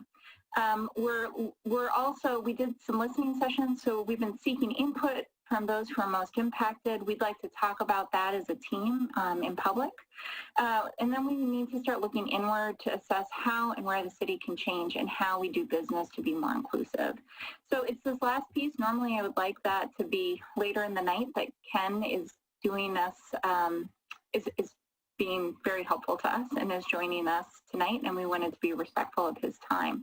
So we are going to be inviting him to speak first about some of the data that we collect so that people have some context about how we work as a police department and to show some transparency about what is or is not working here at the city. So with that, I'm going to turn it over to Ken. Good evening, everybody. My name is Ken Sanchgren, and I'm the Interim Executive Director for the Oregon Criminal Justice Commission. I'm also the Statistical Transparency of Policing Program Director, and that's the program I'm going to be speaking with you tonight about. Scott, should I share my screen, or is that going to be put up on your end? Do I have that ability? I'm sorry for my presentation. I just made you a co-host, Ken, so you should be able to share. I will get that up.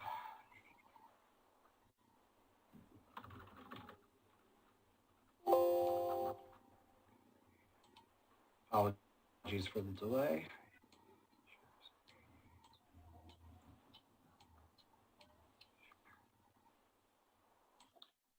Okay, hopefully everybody can see a title slide that says Statistical Transparency of Policing Stop Program. Great. So just a very brief introduction or outline of what I'm going to be speaking about tonight. We're a little bit early in the process for the STOP program. The way that the STOP program works is that we collect data on a fiscal year basis, so basically from July 1st to June 30th of each year.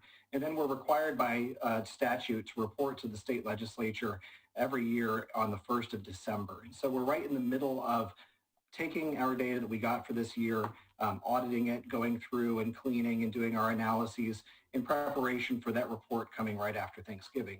And so we don't have a ton of breaking news information or anything for the council tonight, but we do have some basic information about how we do our process, what we do with our data, our analytical approach, and then we do have a preview of some very basic information on the city of Milwaukee. And so what I'll do is I'll briefly introduce the program as a whole, since this is a data collection effort that may not be familiar to everybody on the council. I'll then talk about some of the methodological challenges that we face when examining stops data. We'll then talk about some of our analytical considerations for the city of Milwaukee, and then talk about how we try to solve those methodological challenges. So what you could expect to see in our second annual report coming out in December. So the STOP program grew out of legislation in 2017, specifically HB 2355, which did two things. First, it changed some of the penalties for possession of controlled substances, but then second, it also created the STOP program.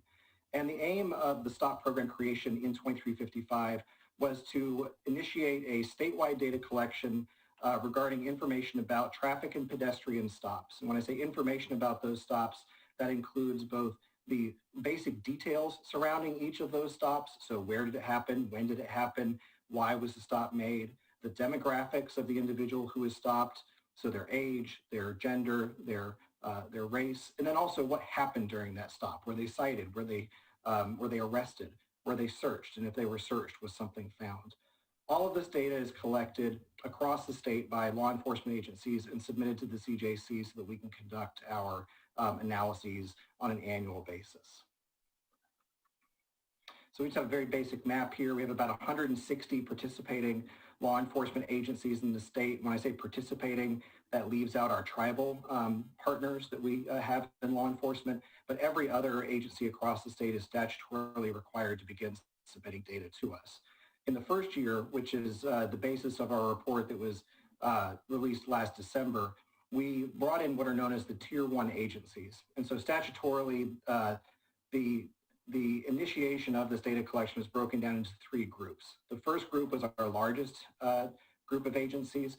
And when I say large, that means that they had at least 100 officers or more within that agency. So that's the Portland Police Bureaus of the world, Oregon State Police, what have you. There are 12 of those agencies that were included in that first year report.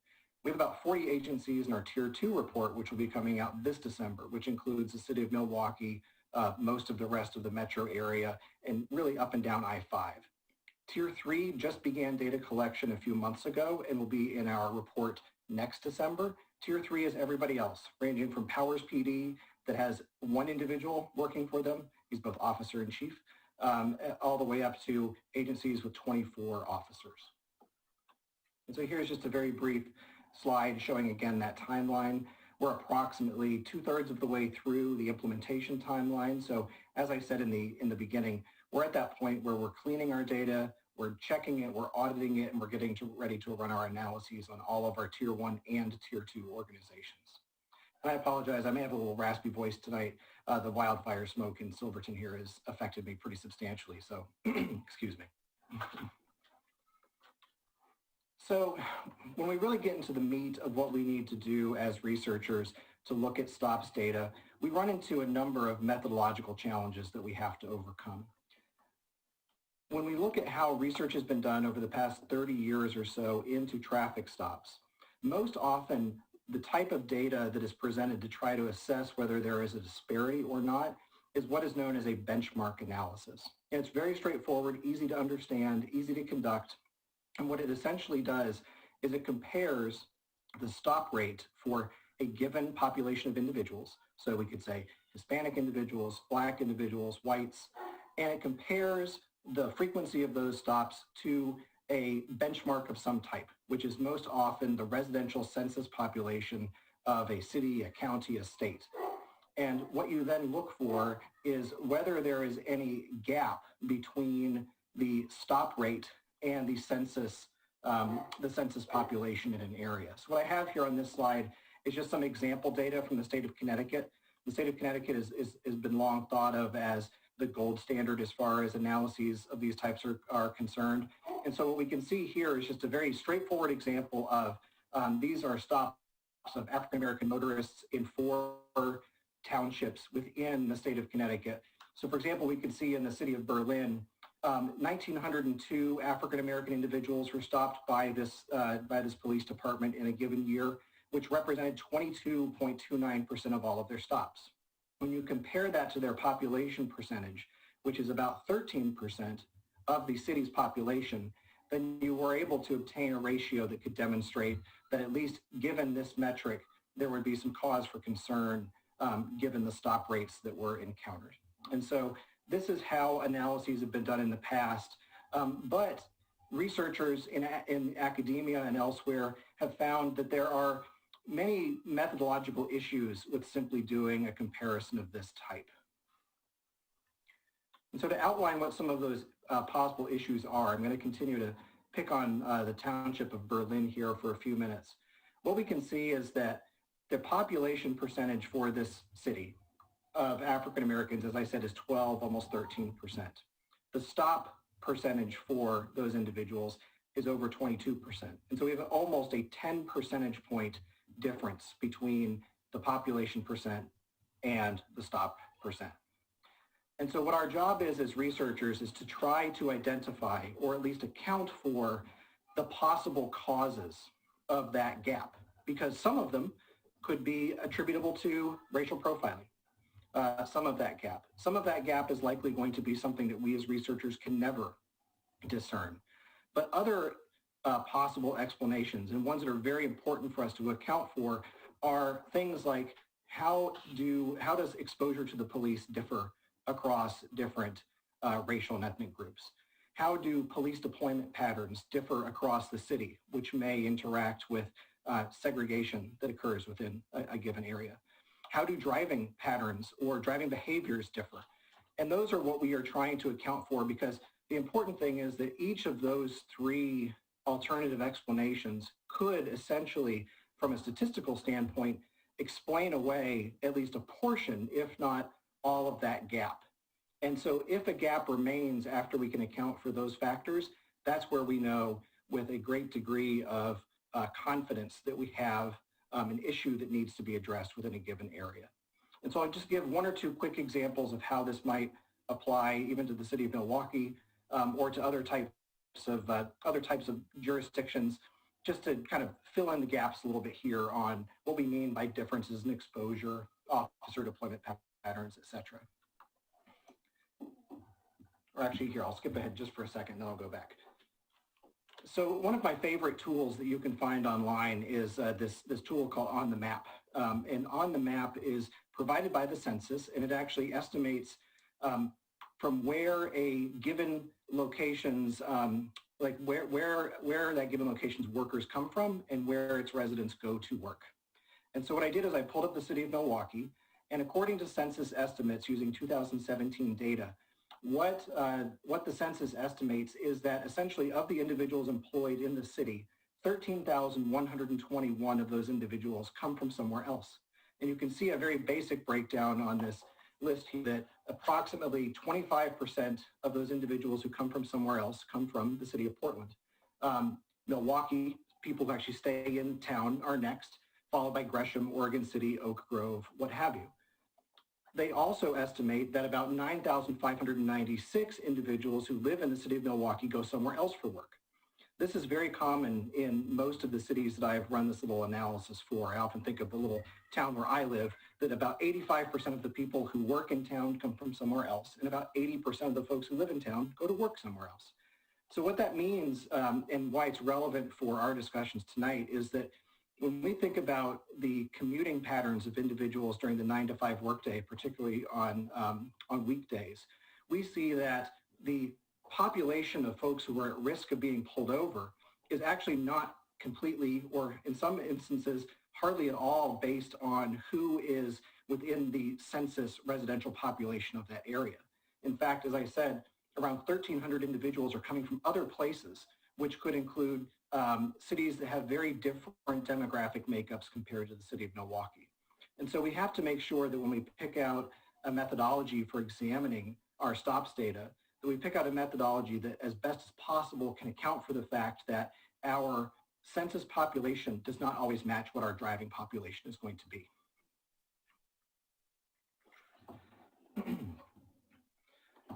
Some other differences, as I mentioned, so we could think about officer deployment patterns. Again, if you have officers that are deployed in a part of the city that is has a different demographic makeup than others, then that can also lead to disparities, even if stops are made in a race-neutral manner. And so it's important, like I said, to account for these as best as possible. And so now getting at least back on track.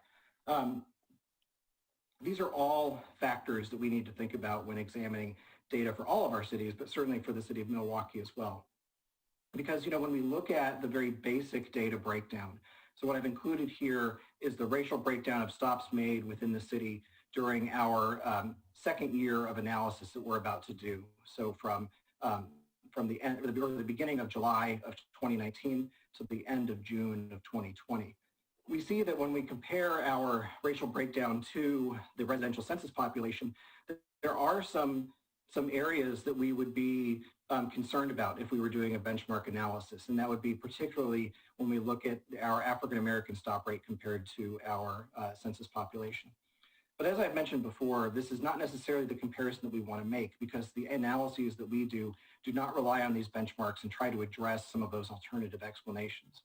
We can also see that the way that the data is collected through the STOP program, both because we have an extra category, Middle Eastern, and because we do not include a multiracial category in our data collection, that it's hard to say that we can make an apples-to-apples comparison between our STOP data and our census population.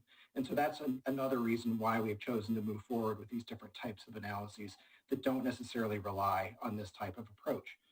But then in addition to that, we need to make sure that as we go through our data that we consider some things that are relatively unique either to the time period in which we live or to the city itself.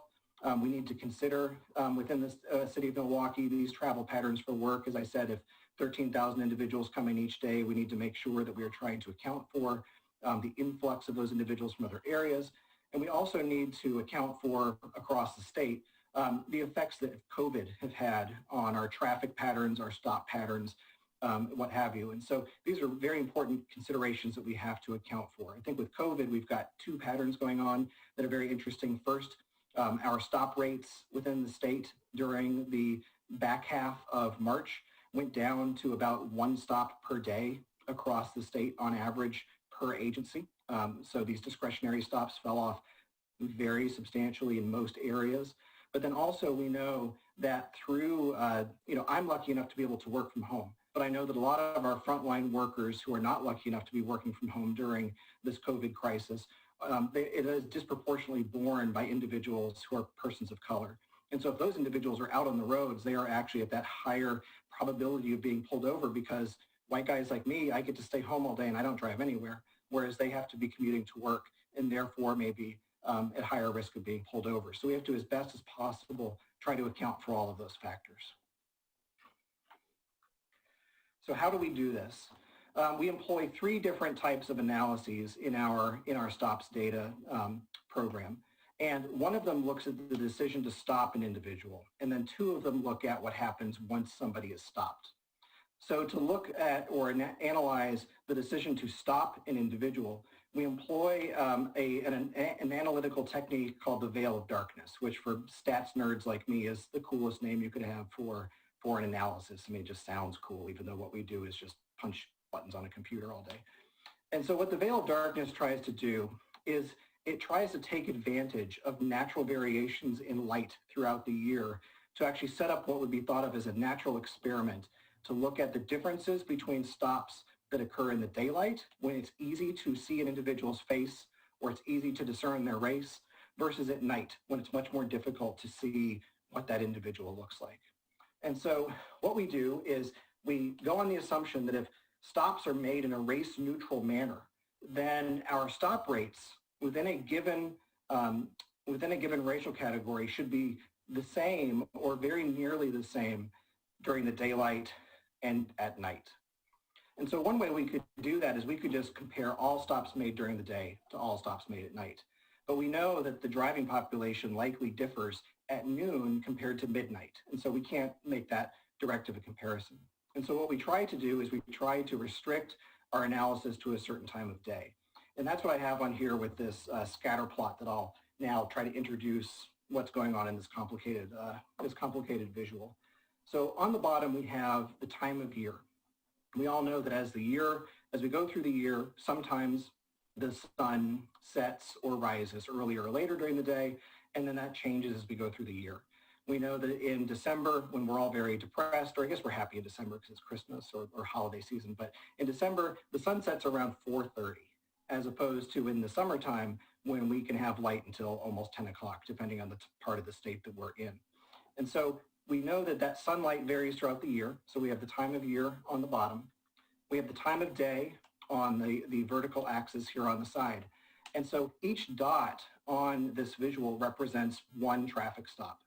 And the color of the dot corresponds to the race of the individual who is stopped.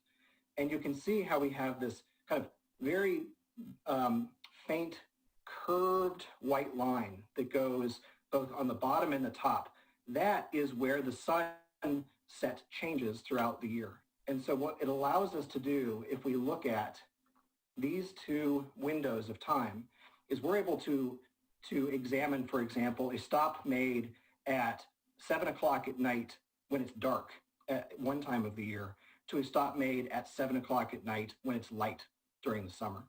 And the idea is that since we're able to isolate these specific points in time, we're actually able to compare a similar driving population throughout the year. I commute, COVID aside, I commute home at the same time every day. Sometimes it's dark, sometimes it's light.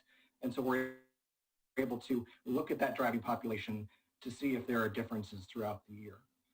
And so again, the idea is that if those stops are made in a race-neutral manner, then we will see no differences.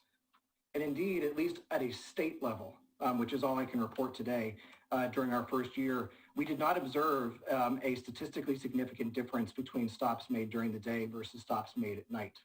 And so when we look at all of our Tier 1 agencies together, what we would be looking for is a statistic that is larger than 1, but then also much larger than 1. And in this case, we failed to find any of those indications. We can also do something that's kind of cool. We can limit our analyses to a 30-day before and after daylight savings time window, because if you don't buy the idea that the driving population at 5 o'clock in the summer is the same as 5 o'clock in the winter, then we can do this restricted analysis to where it's only around daylight savings time, because during that very terrible time of the year, especially in the spring, for those of, or terrible time both times of the year for those of us with kids, one day you're driving in the light, actually tomorrow you're driving in the dark. And so then that is at least a more methodologically rigorous way of conducting the analysis. The second type of analysis that we conduct is what is we call the predicted disposition analysis. And what this does is it looks at post-stop outcomes. Once a stop has been made, what happens to those individuals? Are they cited? Are they searched? Are they arrested? And are there differences in the citation, search rates, or arrest rates across different racial groups? And the way that we do this analysis is we do a matching analysis, to where we try to match individuals on as many of the factors as we can within our stops data to ensure that we are comparing people in an apples-to-apples approach, where the only difference between them is their race or ethnicity. And so what that means is that we match people who are the same age, stopped by the same agency for the same reason, at the same time of day, at the same day of the week, and with some other factors that are all listed on this slide. And when we match them, again, the only thing that is different is maybe we have a white male who's 22 years old who was stopped for speeding. We would compare them to a Hispanic male who's 22 years old, stopped for speeding. Again, in the same location, by the same agency, what have you. And what we are interested in from there is, are those people treated differently? Or when we are able to group everybody together who is of the same age, same reason, etc., are those groups treated differently? And we're able to boil that down to a comparison between our different racial groups compared to our white baseline, essentially. And so the way that we would look at this is, again, this is our statewide results, is we have what is known as an actual rate for citations or for whatever our outcome is compared to our predicted rate. And so the way that we would read this is that the actual citation rate of all Tier 1 agencies in our first year report for Hispanic drivers was 43%. So 43% of Hispanics actually received a citation of some type after being pulled over. Our predicted rate, which is essentially using that matched group, what we would have expected the citation rate for Hispanics to be if they were white, because they matched on every characteristic except race, would be 37.4%. And that gap in our first year report was statistically significant. So we could say that this is a meaningful gap between the rate at which we expected the citations to occur versus the rate that they actually did occur. And so this is something that we would talk to an agency about.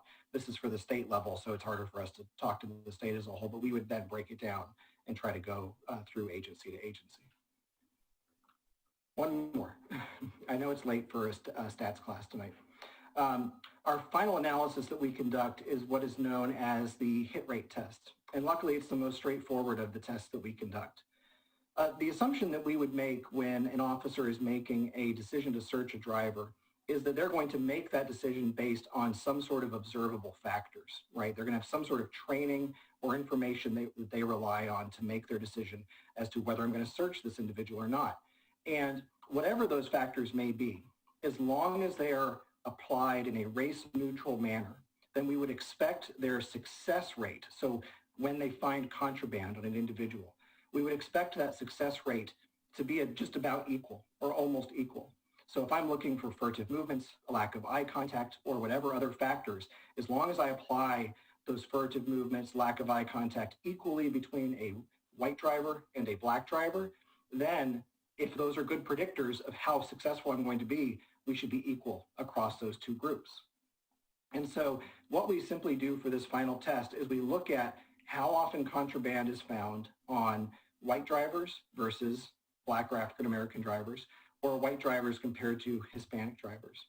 And what we would expect to see is on this visual here, you see a dotted line that is a diagonal line extending upward. That would be a 50-50 split for each group.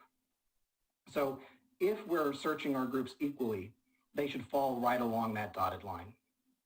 If, on the other hand, for example, the one I have on here, you are searching whites and you are successful 60% of the time, but you are only successful 10% of the time for Hispanics, then you are clearly applying a different standard. That you're being very much less successful with Hispanics, which means you are over-searching those Hispanic drivers based on some sort of erroneous assumptions about them. And what would happen is, if you are doing that, then you would show up in this upper region of the plot here. And the farther away you are from that dotted line, the more likely it is that you're going to fall into that kind of that danger zone to where we're going to flag and then do follow up with that agency. If you're close to the line, we do some statistical significance testing too, so you don't have to be right on the line, but as long as you're close to the line, that's where an agency would want to be. So that's the prepared pieces that I have for you this evening. I'd be happy to entertain any questions that you have about the program as a whole, our analytical approach, timelines, anything that you have to throw at me about STOPS data.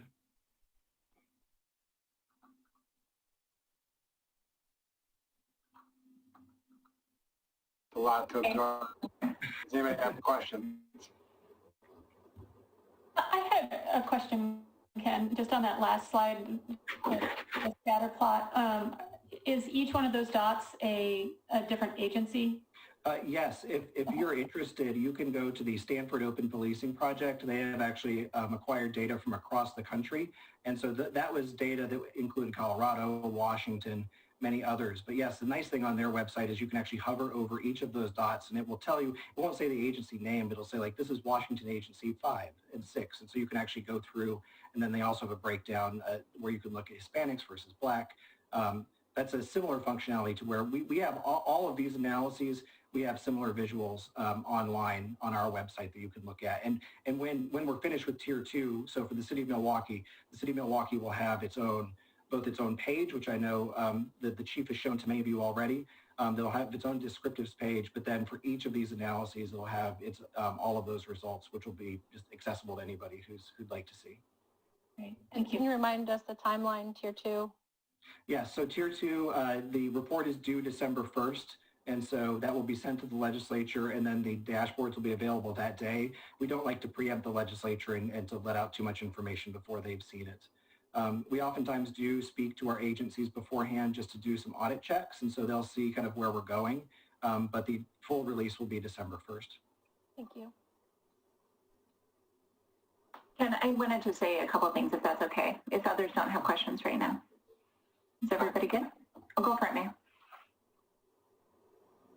Oh, go ahead. Okay. So a few things. I think I wanted to say something for me and for the chief.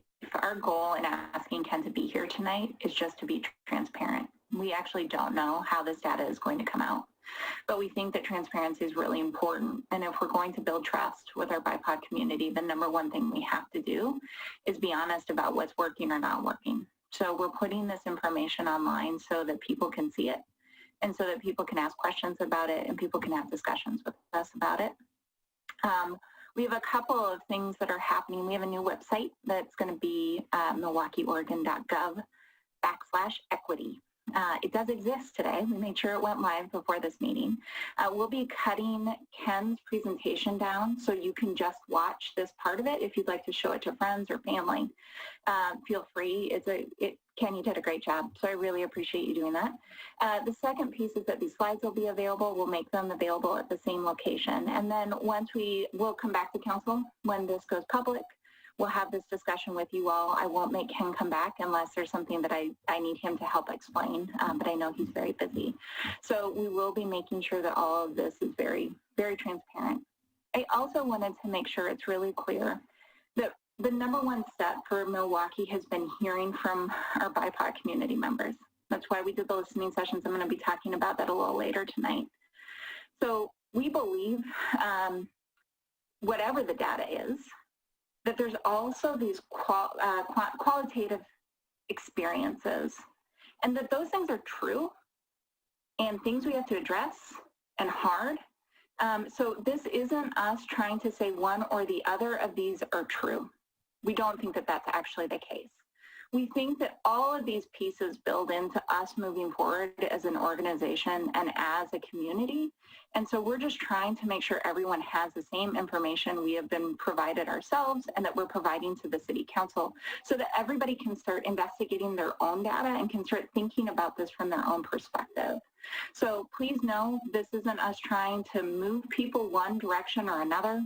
This is us simply providing data so that we can start from a commonality as we're walking down this path. Later tonight, I'm going to talk about the notes. Those are all public as well. Those are also on the website I mentioned, so that all of this information can be digested together and we can have this conversation as a team, as a community.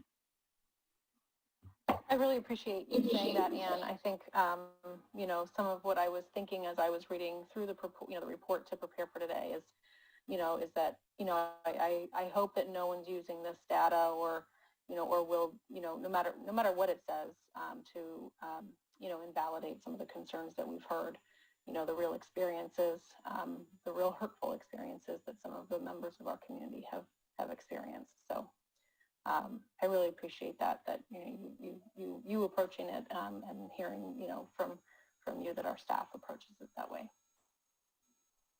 And I appreciate that as well. We try to be very clear in our reports, and that I always try to be very clear when making presentations that's right. This does not discount any individual experience that somebody has with the police. We're looking for what we do is we look at 500,000 stops thereabouts per year, and so we cannot address every individual experience, and we also have boiled all of these stops down to ones and zeros essentially, and so the actual experiences of individuals during those stops is something that we can't account for. And so I think that this data has to be looked at in context with those experiences that folks have. And the limitations, right, that of all of it that you described really clearly in the report. But and I think we're doing statistics here, and so that's why we're doing statistical significance, what have you, which means that there's always room for error, unfortunately, but that's the nature of the beast that we have to deal with. I think the only piece then that I would add is that This is a long-term conversation. We actually haven't talked to many of our officers in a public forum like this either, and I think that they'll be at this table as well. So as they're watching tonight, I just want them to know that their voice will be included in this discussion as well. And I appreciate how everybody has been working together to try and figure out how we become the best Milwaukee we can be. So I think with that, I'm actually going to thank Ken for coming so that he can have an evening and maybe go back to the smoke. And I am going to get out of the way so that we can finish up our public hearing, and then we will come back to this for any individuals who are watching tonight. And I just, so you know, at the end of my slide deck tonight on equity, I actually have Ken's email address, so that if there's something that we're just not getting to tonight that you need to reach out to him on, you can reach him at that way. Yes, that's on my presentation as well, my email and my telephone. And Ann said, I'm busy, but I would be more than happy. I offer it to every city across the state that if you'd like me to come and appear once we actually have our data and it's released, I would be more than happy to come back. I just am also going to point out, according to Ken, we're the only ones to take him up on that. So I really appreciate him creating this. So thank you for doing it. Yes, so no problem. Thank you for having me. Thank you, Ken. Thank you. Bye-bye. Are we maybe going to take a break before we do all of those things that you just listed? Do you need a break, Kathy? A little stretch break would be nice, yeah. Okay, 5 minutes, 10 minutes, what do you need? 5 is fine for me, yeah. All right, so we will recess for 5 minutes. We will be back at technically 8:03. Thanks. Don't leave the chat, just mute yourself and turn the video off.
in September? No. Oh, okay. Hot chocolate is a year-round. We are live, Mr. Mayor. All right. So getting sort of back in order, we are back to our public hearing, which is a protest of abatement at 12550 Southeast 43rd Avenue. The public hearing of the city's decision to abate the property located at 12550 Southeast 43rd Avenue is called to order. The purpose of this hearing is to take public comment on the property owner's protest of the city's decision to abate the property. Does any council member wish to announce actual or potential conflicts of interest? No. Seeing none.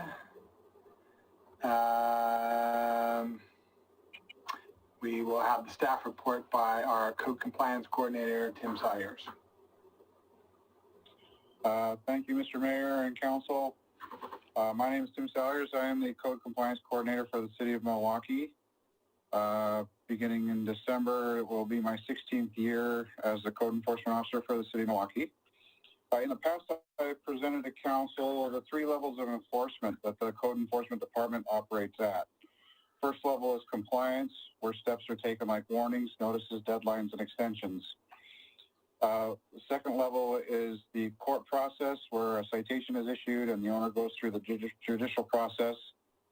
And then level 3 is abatement, where the city decides to remove the violations. Level 1 and level 2 have been exhausted, and we are now at level 3 regarding this property. Tonight, staff is requesting council make a determination whether a nuisance exists at the above referenced property. Milwaukee Municipal Code 8.04.170 through 8.04.210 provides the process for nuisance abatement within the city. 8.04.170A provides that upon determination by the city manager that a nuisance exists, the city manager shall cause a notice to be posted on the premises directing the owner or persons in charge of the property to abate such nuisance.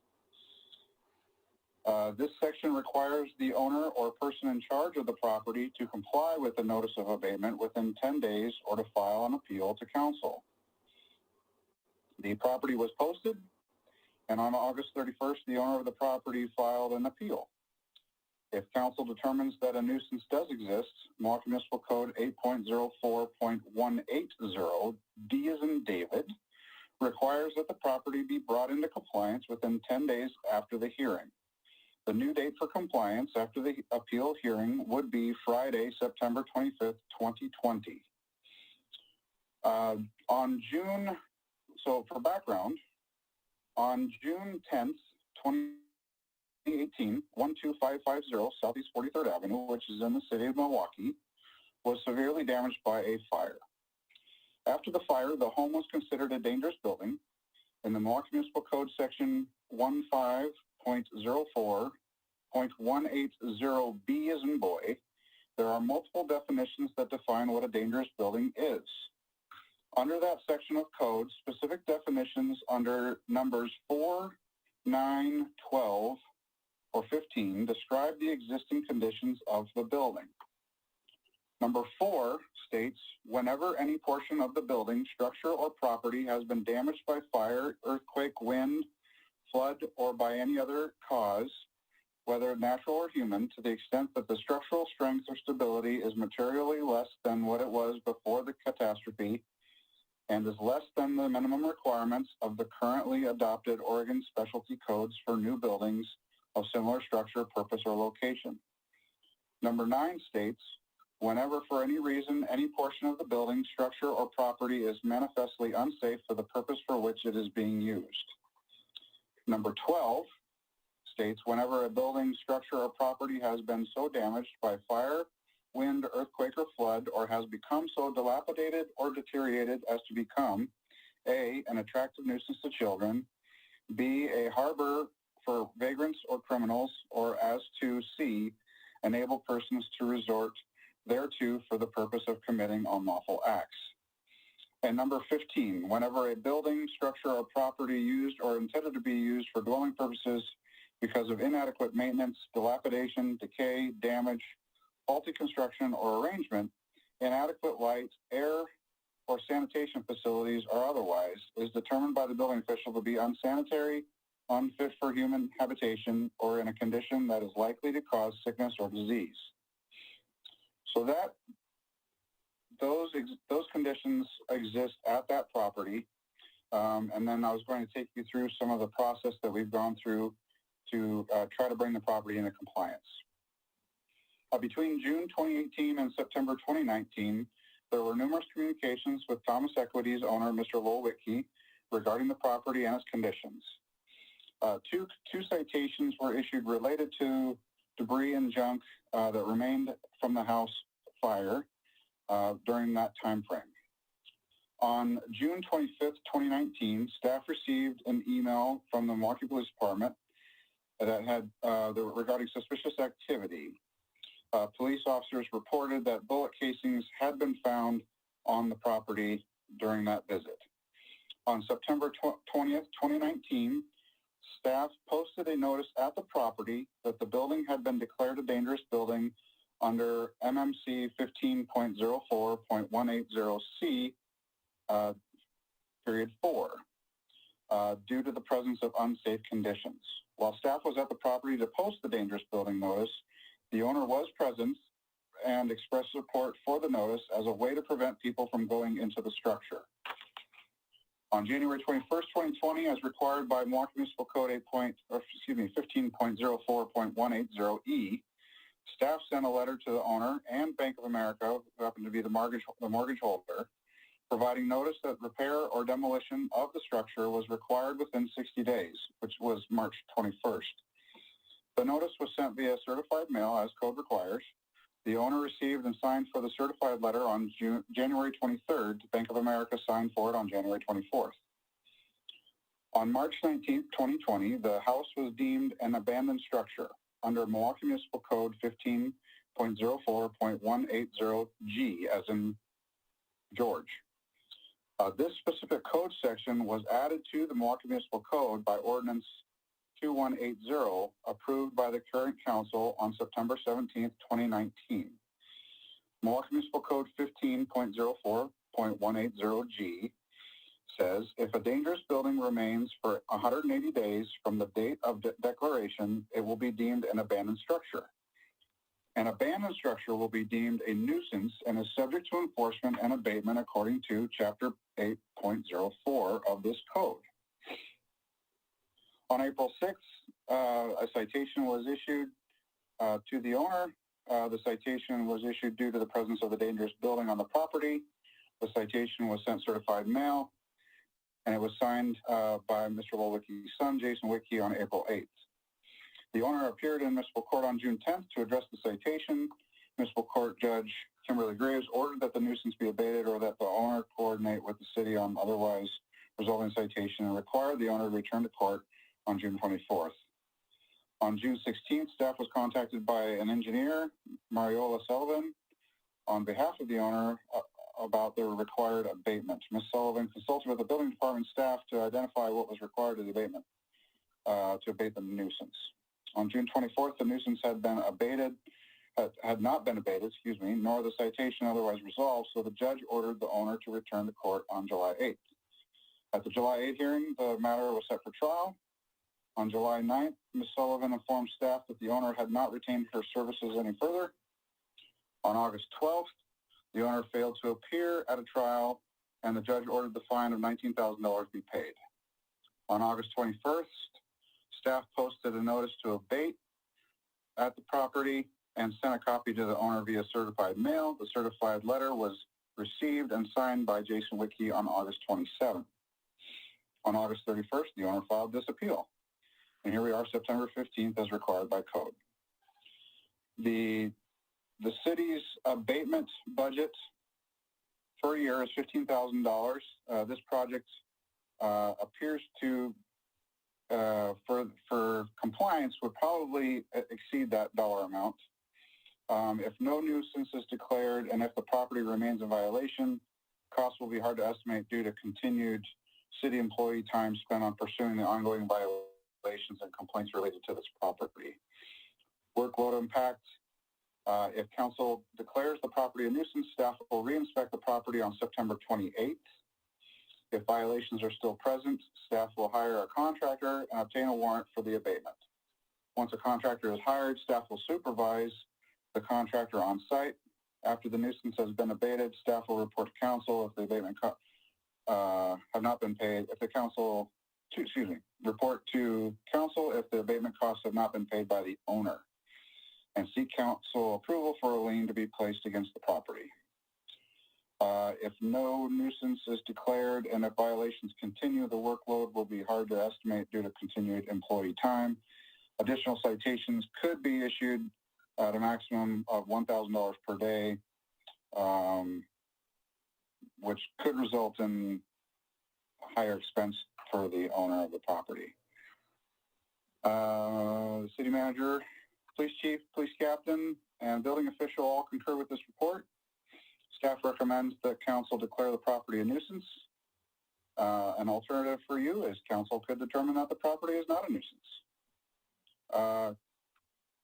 Mr. Stoffer, if you wouldn't mind going to that attachment, please.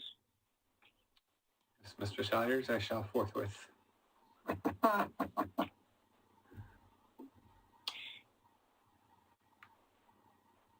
everyone see that? This is straight from this evening's regular session packet, and you can see at the bottom there are RS 70. Tim, I think there are 3 pages of photos, so if you want me to, when you want me to advance to the next one, let me know. It's just two photos. Just wanted to show you. So the house is actually up on a hill. If you're on 43rd Avenue, it is up on a hill, and so there's no pictures on this that from that view, but the upper left picture is obviously the front. This is from a shared driveway for all 3 houses that are in this area.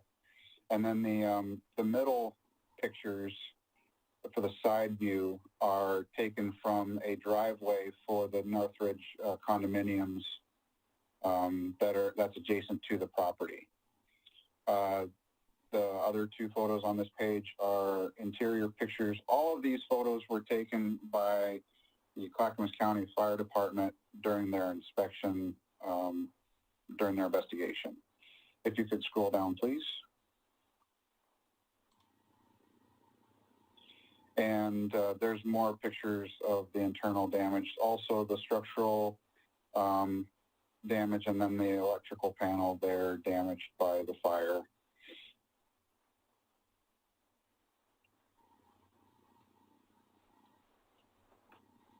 And that, I can now open up to any questions you may have for me, or if that's the right process. Mr. Mayor, you're muted. Have we received any correspondence on this issue? We have. We've received emails and counsel, and they're in the packet from Bob and Sue Richardson, David T. Mullins, Kevin Stahl, and Susanna Pye. And actually one other, Susanna Pye has it. 4 pieces. That's what I know. Tim, do you know of any other? Nancy Watt, too. I guess there's 5. Nancy Watt. All in the packet. No, only 2 are in the packet, I think. Only. Oh, that could be right. I put them in as soon as they come in, so they're in my packet. But yeah, we have one from the Richardsons and one from David Mullins in our packet. We did get some from you by email. Yeah. Not sure we got that many, but we did get some. Yeah. Should be 5 in total. Okay. And then does anyone wish to speak to comment on the abatement protests? Mr. Mayor, I see the hand of attendee in Zoom raised. That is Lowell Whitkey, and I'm going to allow them to talk. Do you want to, does the script have? Yes, it does. Okay. So go ahead and let him in, and then I will read this thing. Okay, Mr. Whitkey, we're going to let you talk, but the mayor is going to read the instructions before. Okay, go ahead, Mr. Mayor. Okay, the council will now take public testimony on the abatement protest. I will recognize speakers and any questions should be addressed through me. When you begin to speak, state your name and city of residence for the record. For those who wish to testify, you may submit written comments by email to ocr@milwaukeeoregon.gov. Staff will read those comments out loud. For those who wish to testify orally in Zoom, or for those at City, or not at City Hall, so you can't do that, please raise your hand and I will call on you. Presentation times for all speakers will be limited. Representatives of groups will be limited to 10 minutes. Individuals will be limited to 3 minutes. Please confine your remarks to proposed action, avoid repetition and irrelevant information.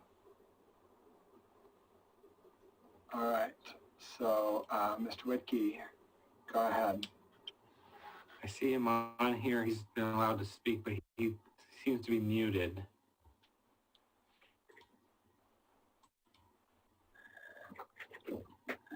There you go. Mm-hmm. Where is it? No, you're not muted. Okay, are we connected? Yes, you are. Okay.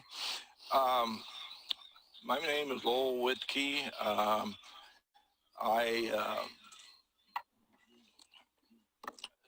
kind of a long story, but I started working at White Stag when I was like 20 years old, and worked there for 8 years. And so what I would do is put aside money from my paycheck and go out and purchase properties to build. So this is one of 3 properties that I built, and I had a license and insurance and, you know, everything that's required. And so due to the pandemic and other problems, I was kind of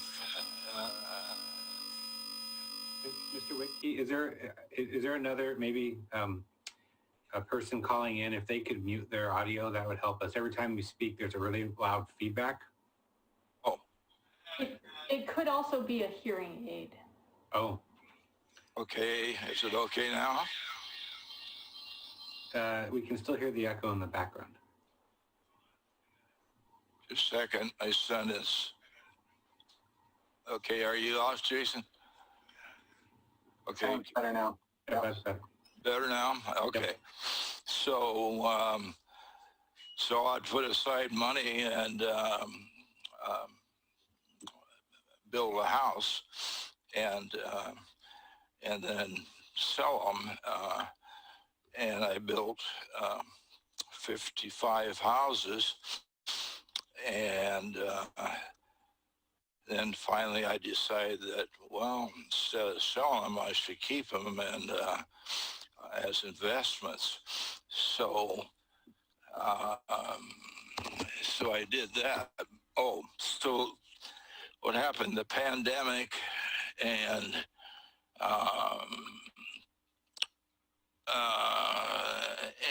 and funds sort of dried up, so I couldn't.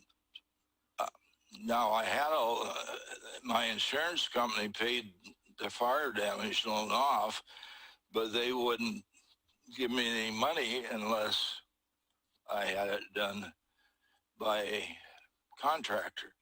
Well, I was a contractor, so why did I need to hire another contractor? Well, that seems silly. So at any rate, then it went for about a year, and all of a sudden they called me up and said, well, you just lost $45,000 to pay for repairs because you didn't have it done in 1 year. And I said, well, I never heard of that, but you know how lawyers put all kinds of things in contracts that you never read.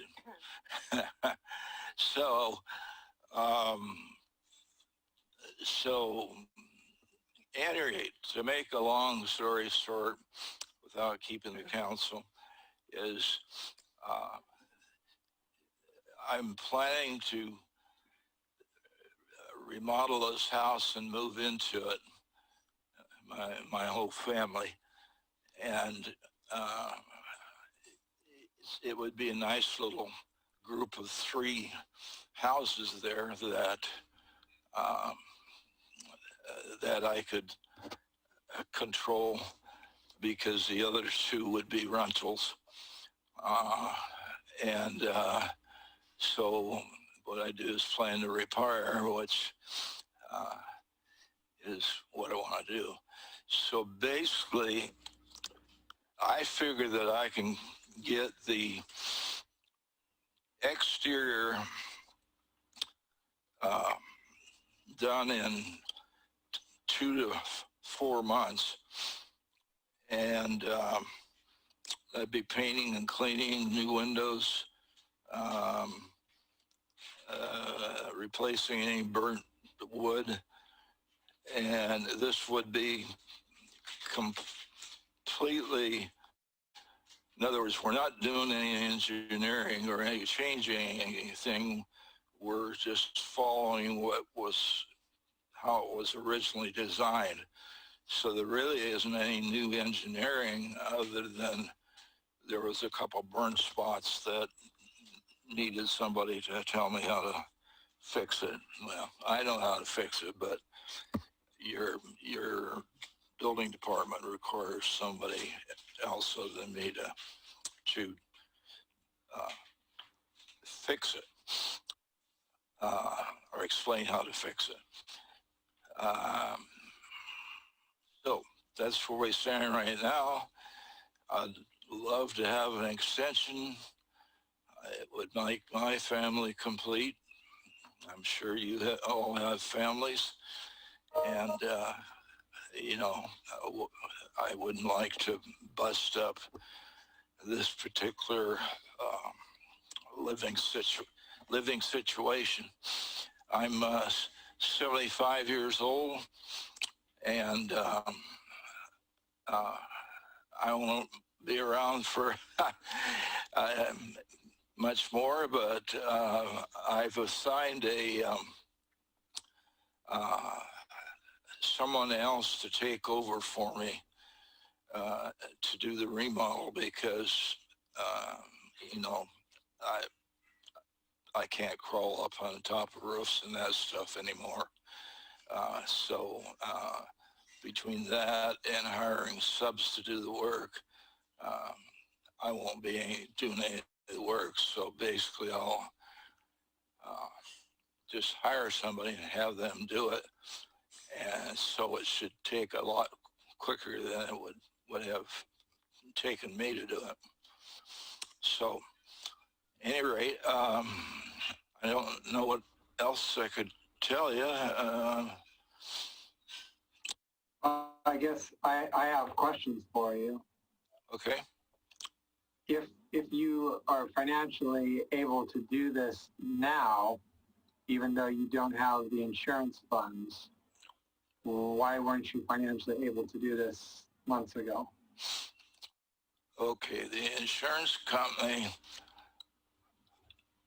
wouldn't pay out any money unless I hired a contractor.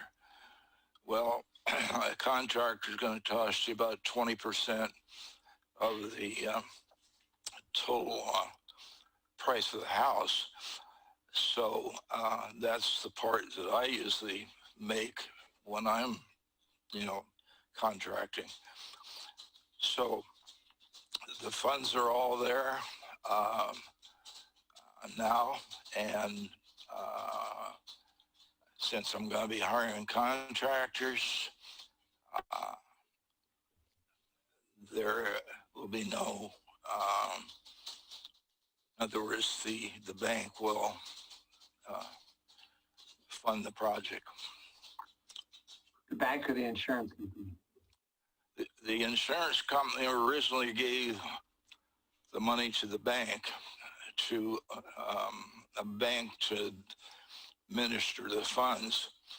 And so I have to make draws to the bank, and then they give them to me. So can I ask,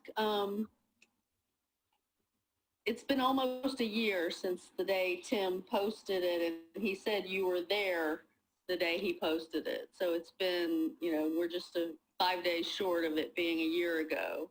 Yes. What have you actually done in that year in terms of having plans for the rebuild, having engineering, going for permits, etc.? Okay, I got the plans done. The plans are actually exactly the same way I'll build it in the first place. They haven't changed, but your building department person requires lots of engineering, and is not so far been able to give me a permit so I can get started. And I mean, I would have been working 3 months ago if I would have been able to get the permits. I think the building rules have also probably changed since you built it, and sort of, there's,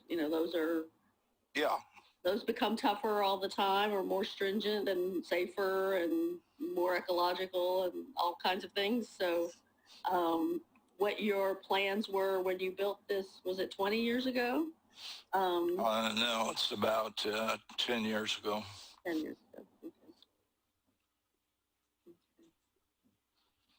Yeah, looking at the pictures, it looks to me like there are structural members that burned badly enough that you're going to be replacing a significant amount of structure. And as Lisa pointed out, I wouldn't be surprised if code has changed on that. So that would be why you're... Well, I've been a builder for 50 years, and I've walked through the building. If I replace material just like it was done in the original plan, then we will be back to having a sound structure. And the engineer has already said on a letter that I sent to you that the property is, I forgot, she said it was not in imminent danger, but it was in something else danger. So she didn't think it was, and she came over twice. She didn't think that it was ready to fall over, in other words, or hurt anybody. Right, but that's different than what you're going to have to do to rebuild this. Well, no, because the way it was submitted to the building department 2 years ago, we're rebuilding it exactly with the same pieces and sizes of wood. So then what is the reason that the building officer is giving you for not giving you permits? Permits? What is the reason? I don't know what her situation is. She says that she has to have this report, and she won't bend or suggest anything else, and that's her prerogative. She's the chief inspector, so. Hi, Samantha. Hi. I'd love to hear you. So we have not had an application actually submitted for this from Lowell. We have had extensive communication back and forth. What I have told him is that he needs to obtain a structural engineer to do an assessment of the building and let me know what needs to be done to bring this up to code. Okay. Yes. we had sent what's the young lady's name? An engineer. Actually, I had two engineers go over there, but I had sent one engineer over, and she wrote a letter saying that the building was not in imminent danger of collapse, that it could be rebuilt, and that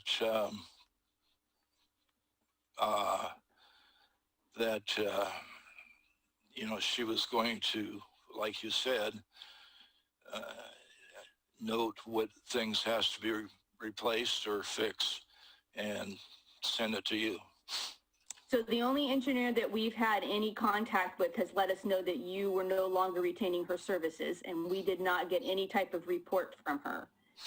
You did Right. drop off plans at City Hall last week. Right. And we're still waiting for your application to be submitted, your ownership stuff that we contacted you about right away and let you know you still need to do that. So we still haven't got a viable application from you to be able to rebuild. Okay. All right. So I can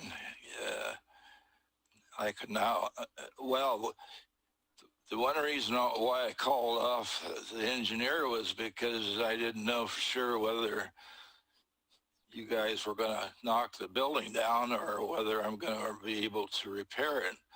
So I didn't want to spend the money. $4,000 is what she wants for the engineering, and then lose that money. But now that, you know, if we can resolve this here somehow, I can go ahead and tell her to go ahead and finish that, whatever you need, finish whatever you need. Mayor, this is Justin Garricky, the city attorney. If I could help frame the issue, it might provide us some direction. Thank you. What we're here today to talk about is whether or not a nuisance exists on the property. The property's been through a long administrative process as laid out by Mr. Salyers. And we have arrived at the point at which the city has determined a nuisance exists. There hasn't been any movement on that nuisance being abated in any way. I will add that abatement of the nuisance could mean rebuilding the house. It doesn't mean tearing the house down. But unfortunately, we've arrived at this point in the process where council is being asked to determine whether or not a nuisance exists on the property, in order for the city to have the authority to abate that nuisance absent action by the homeowner. It's essentially a tool that the city will have that requires further process. The city will have to go get a warrant in order to abate the nuisance on its behalf, but the homeowner has the opportunity to abate that nuisance as well. And I will tell you, I've had conversations with Mr. Salyers in the days leading up to this hearing, and he's indicated that there's some time with which the homeowner could make some progress with the building officials and possibly get things on track to avoid that further process by the city.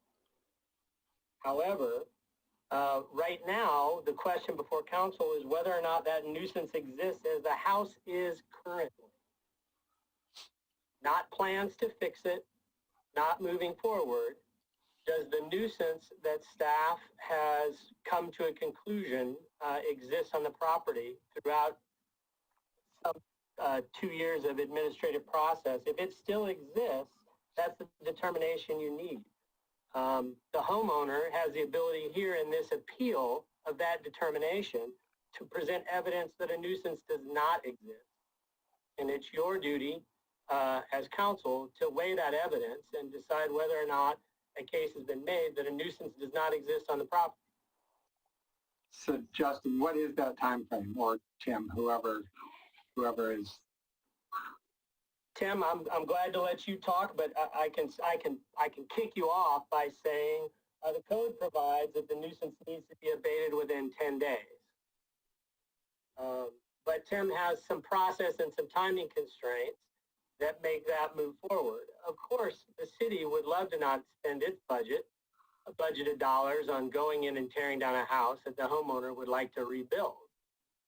If he can make some progress, the reason why we're here today is the city's been asking for progress for 2 years and we haven't seen it. So it's an unfortunate situation. However, the discussion that you've been having about plans to rebuild the house and so on and so forth doesn't necessarily have to end tonight with a finding if you make a finding that a nuisance exists. And Tim, I'll let you talk a little bit about that process. So thank you, Justin. The earliest that I would be able to inspect the property to see if it was still a violation is September 28th. In between today and September 28th, my assumption is that Mr. Whitkey and I and the building department would be probably in constant communication with each other. With that being said, from September 28th, I would inspect the property to see if the violation was still there. If the violation is still there, the next opportunity that I would be able to obtain a warrant is most likely October 7th, because that is when our judge is in town.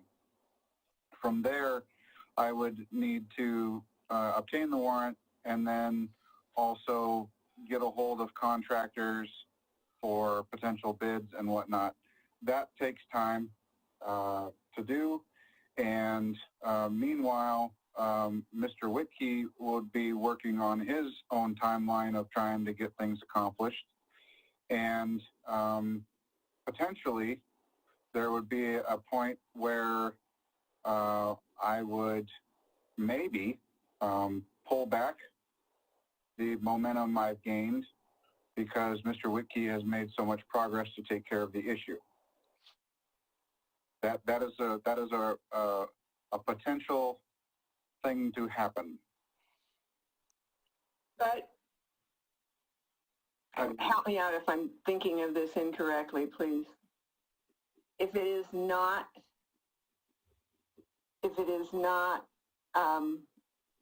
what's the word I want? If the abatement is not upheld, then there's nothing compelling the landowner to fix it at this point. Correct? Yeah, thank you. And I very much appreciate that. Besides citations. Sorry. I very much appreciate hearing from Mr. Whitkey and from Samantha. I thank you for being on the call, and thank you to Tim as well for all your work on this. I appreciated Justin weighing in with a clarification of what we're here to discuss. I don't know where we are at in this point in the conversation, but I'm not sure that there's additional information to be had. I believe the next step would be to move on to discussion at this point.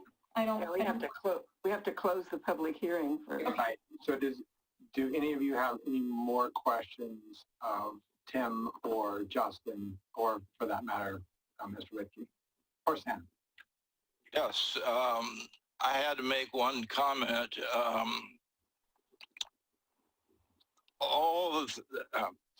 Not all. Some of the things that were on the citations were not, I thought, actually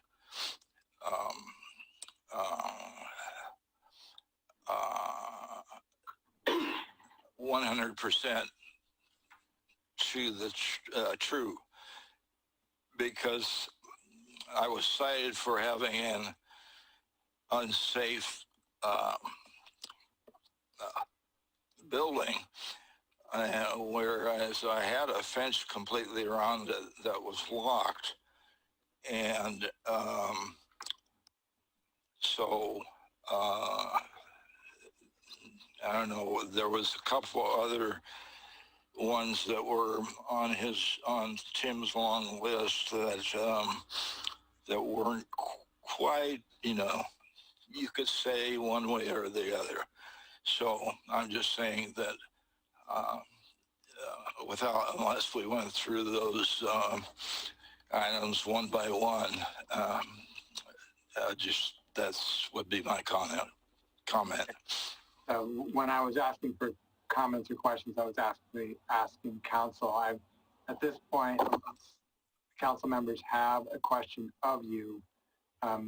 You should consider your testimony complete. Okay. Council, any questions, Mr. Wickey?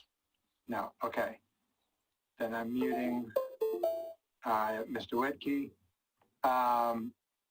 Do you have any questions of staff? Or does staff have any response to Mr. Lowell's testimony? So has everyone received all the emails that were sent and had an opportunity to look at those, including the one from Mr. Whitkey? I have. Rest of you? I have. Yes, yes, yes. Lisa? You mean the public comments? Yeah. Yeah, the public comment and the ones from Mr. Whitkey. We had the note from him. Right. Letter from him, and then I think it was 5 others, neighbors that had sent in comments. And Councilor Beatty, you were muted when you responded. You're still muted. I don't recall seeing a comment from Susie Pye, so I'm not sure that I have them all. Ms. Pye's comment was very brief, if I recall. It was,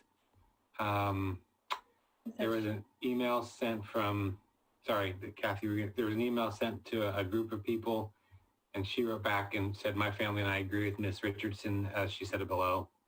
Please update us with the progress. Your help is appreciated. Okay. Well, I did see the Richardson comment for sure. So, okay. I guess I've seen them all. Okay. So, council, any other questions for staff or staff response to testimony? I am seeing nothing from anyone. All right. If there are no more questions, I will entertain a motion to close the public hearing. Move to close the public hearing on the protest of an abatement at 12550 Southeast 43rd Avenue. I'll second. It's been moved and seconded to close the public hearing on the protest of an abatement at 12550 Southeast 43rd Avenue. All those in favor? Aye. Aye. Opposed? None heard. The public testimony portion of the public hearing on the abatement protest is closed. Is there council discussion?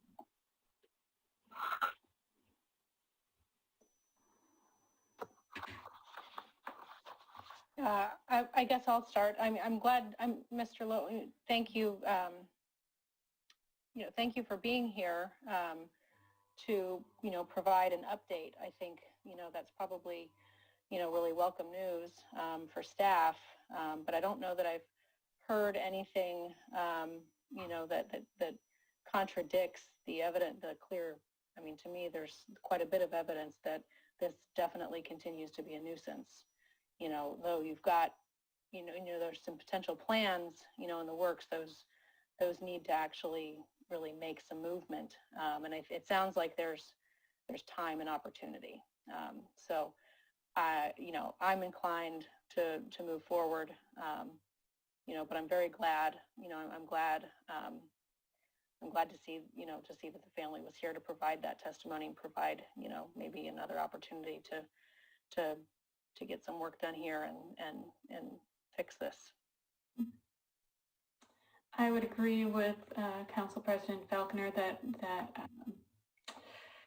it does seem is time for this to change course, but I hope, Mr. Whitkey, you've heard from our staff that they are here and willing to work with you to make this possible, but it will engage, you need to engage and follow their direction on this. there isn't room to, I respect that you have 50 years of building experience, but this is a serious matter and there are procedures in place with city codes in order to ensure the safety of your family should they move back into this house. And that is why you are asked to comply with the process that the Building Codes Division has put forward. And I really encourage you, if you don't understand why you're being asked to do something, to inquire and get all of the information you need. But please, if you want to save this house, I encourage you to work with them and follow the instructions in order to make it happen. I hear that it matters to you a lot, and I absolutely respect that. But this is how it works, and it works that way in order to ensure public safety. Mm-hmm. Yeah, I would agree with what you've both said to this point. I'm disappointed that it's been over 2 years and there hasn't been any movement. And I'm, concerned about what the other neighbors in the area have witnessed and what the police department apparently has seen a couple of times. People are getting into there somehow, so it's not safe, in my opinion. I appreciate that he has some thoughts on how to move it forward, and I think it would be great to have that happen because heaven knows we certainly need good housing. So, thank you. I would agree with the other counselors. I would just add that, at the end, Mr. Whitkey added some things where he disagreed with the citation. He had an opportunity to go before the judge and raise those disagreements, and he didn't avail himself of that. It seems like there have been several junctures along the line where he's had an opportunity to get, more clarity or to be heard, and he hasn't availed himself of that. I do, it's time to hire an engineer and get it straightened out if you're going to straighten it out. And that needs to happen fast. So I think there's no question this is a nuisance on many levels. Yeah. Okay, so I'm pretty much in agreement with the rest of the council. You should understand that the city would very much prefer that you rebuild your house than that we tear it down. That would be our preference. That said, you've had 2 years, and you still have time, but you need to move with alacrity, and you need to take what our staff is telling you as Bible and just do what you're told you need to do to move this thing along. Mr. Salyers is a very reasonable person, and if you are in communication and if you are doing what you need to do, I'm sure you'll be able to rebuild your house. But you cannot delay or just decide that they don't know what they're talking about or whatever, because that won't really matter. In the end, if you want to rebuild this house, you need to get on it and follow their instructions. All right. Anything else? Anyone else?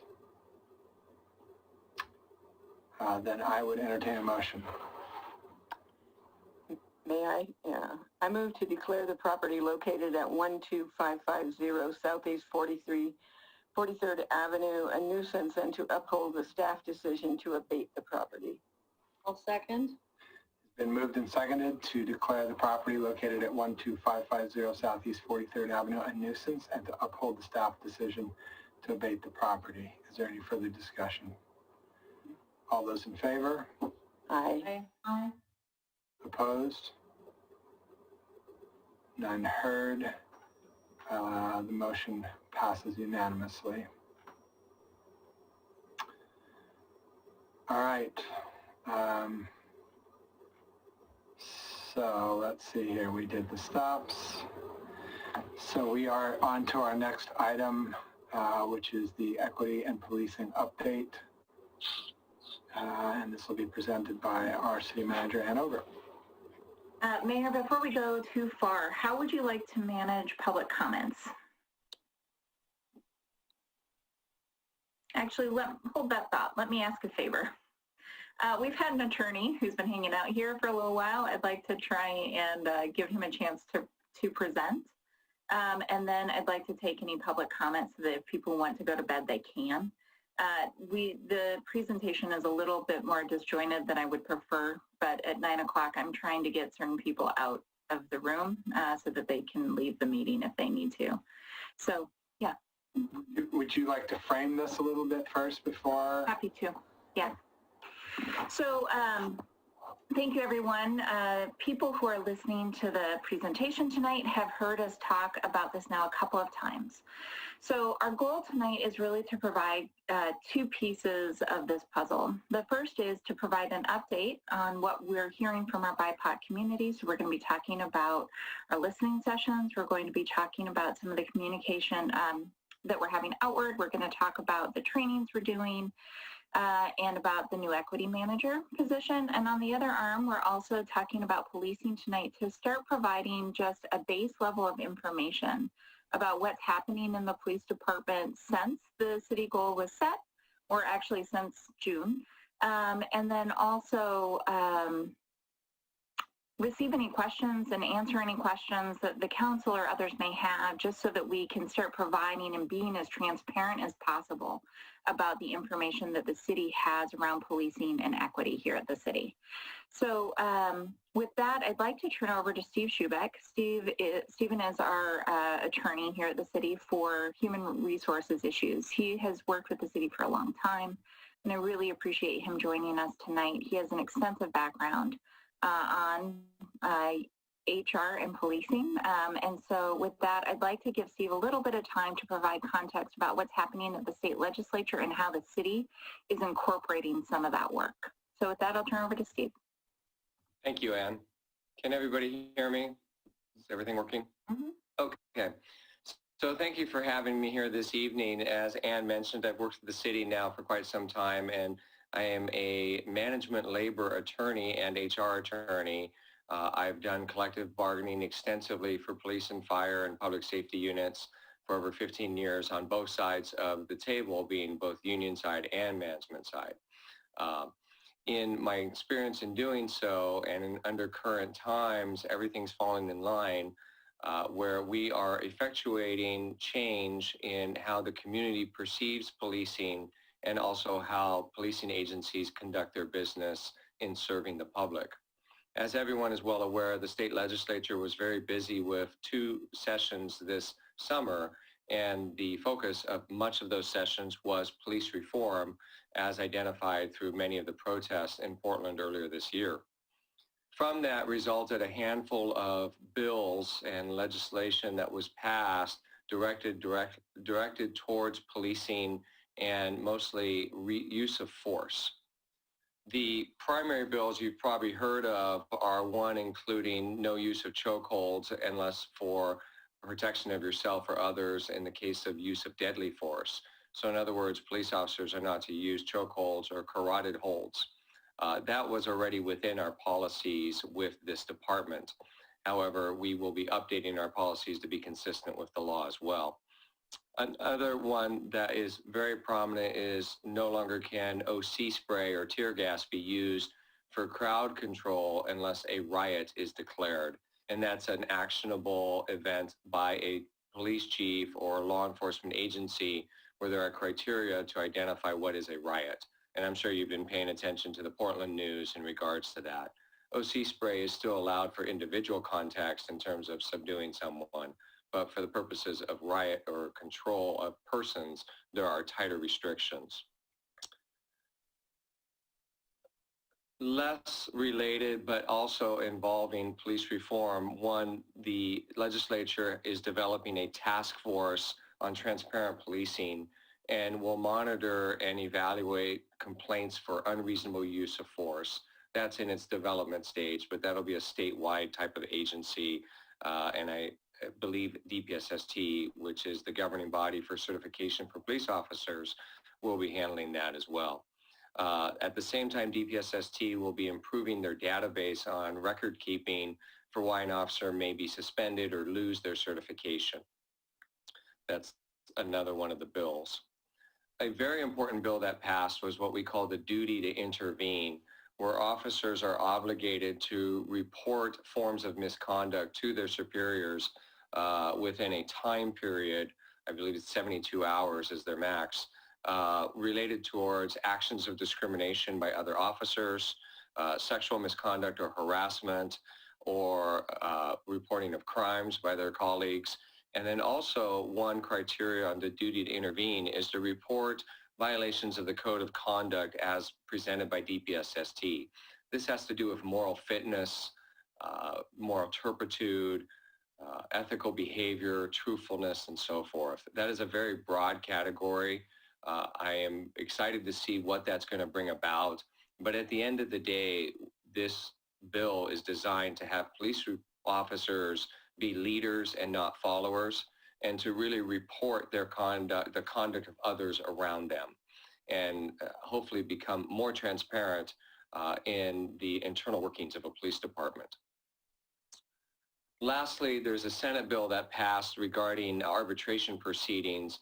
It's mostly related to the city of Portland, but wherein a police agency, you have a matrix or a grid for disciplinary conduct, then an arbitrator cannot overturn a disciplinary action if that action is proven to have occurred and it's appropriate within the grid. Portland's the only agency I know of that has a grid. Most agencies your size use a common approach of progressive discipline and one of what is our historical benchmark for the type of conduct that occurs in regards to a terminable offense or a lesser discipline. But that is a new area that will be developed. In relationship to these laws, your police agency uses a policy manual from a company called Lexipol. Lexipol is a well-adopted policy throughout the state of Oregon and honestly throughout the Pacific Northwest. However, Lexipol is somewhat of a canned policy that is purchased, and employers are very understanding that they have to tune that policy to their agency. So I have been going through your Lexipol policy, and in areas where we have use of force, review boards, control holds, searches, how we handle custodies, what tools we use, what restraint systems we use. I've been going through a myriad of those policies and updating them to meet the tone of the legislature, but also updating those policies so that the general public can read them and understand them as well. For the most part, many of these policies are kind of in a cop talk type of scenario where it's law enforcement lingo and jargon. We are trying to simplify those policies and make them more clear and more transparent so that the general public can read those as well and understand policing objectives. And so that is a task that we are working through. Our plan is that I finish that review and then provide that to the city for then further advancement for public comment or public review and additional comments that might even perpetuate more change. But we thought we would start with the legal analysis first so that we met those criteria from the legislature, and then we would work forward to gain more insight from the public as to what concerns they have with the policies as rewritten. That pretty much summarizes where we're at now. Anne, I can turn it back to you if you'd like, or I can take questions. I would just ask if there's any questions from council. I imagine there will be when we see the policies. That we'll want to talk a lot, but yeah. There will be. We also, I just want to give an appreciative statement to our police union also, who have been coming to the table with us to talk about these instead of sitting across from us. It's not to say they won't sit across from us at some point as we're working through these policies, but I really appreciate them trying to help us figure these out, make them readable, make them fit the statute, and also fit our intent. So they've been really lovely to work with, and I just think that they need a little bit of credit for that tonight. And I would like to add, and I failed to do so. So you guys have a very good relationship with your union and their representatives. And maintaining a good labor relationship is very important for the long-term viability of everyone working together. That being said, these policy updates are not in a vacuum. I'm just starting with the legal standpoint, but we will be working with the union, and we have a duty to bargain with the union some of the aspects of these policies, just like we bargain a collective bargaining agreement, and there are mandatory subjects or impact subjects that we have to bargain. We will be presenting these changes to the union and working with them. We want their consensus and we want their support in reaching the objectives. And for the most part, I believe that this union is open to a conversation to get there. The other thing I wanted to make sure is clear to those who are watching tonight is this, and Steve said it, I'm going to say it in a less lawyerly way. This is not the end of this discussion with our community. This is us preparing for a conversation with our community. So we have these currently posted on our website, the existing policies, but they are 500 pages long and they're difficult to get through. So our goal here is to make these easier to use and to make these more accessible to our community before we try and have this conversation, just so that everybody is on the same page when we read them about what they do or do not say. Then from there, we fix them if we need to. Does that make sense? Okay. So it's, I mean, you know, you just mentioned a 500-page document. You know, I guess I would like a little bit, and it's okay if you don't have it now, but I think, you know, obviously the document as it exists, I mean, you know, we sort of recognize that it's not really accessible, even though we post it online. You know, the language isn't accessible. It's undergoing some changes in order to comply with state law.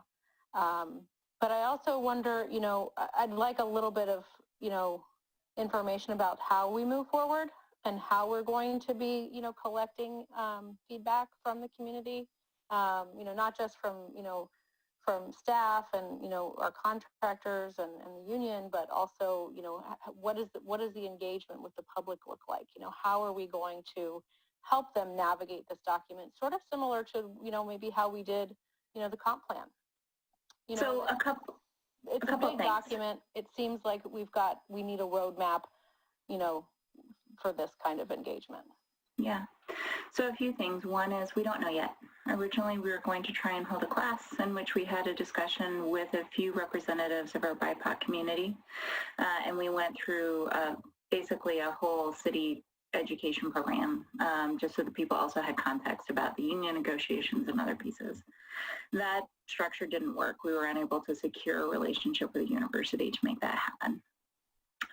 So we haven't figured that out yet. We will be hiring the new equity manager. I'm going to be getting into that later tonight. But until that person's on board, I've simply hit my maximum about how much time I can commit, especially in the midst of wildfires and COVID and everything else. So our hope is that by bringing on a staff person, we can start figuring out that path. The second piece that I would bring up is rather than talking about the how tonight, what I actually would like to focus is the outcomes. So what does it look like from council for us to do these things right? And I think what I'm also hearing in this, and I think we share that, is that the community understands what the rules and regulations are around our police department, and they have trust that those things are representative of their needs. And so those are the types of things tonight that I'm hoping, or was hoping we would get to from council, so that we can start figuring out the path to get to those outcomes.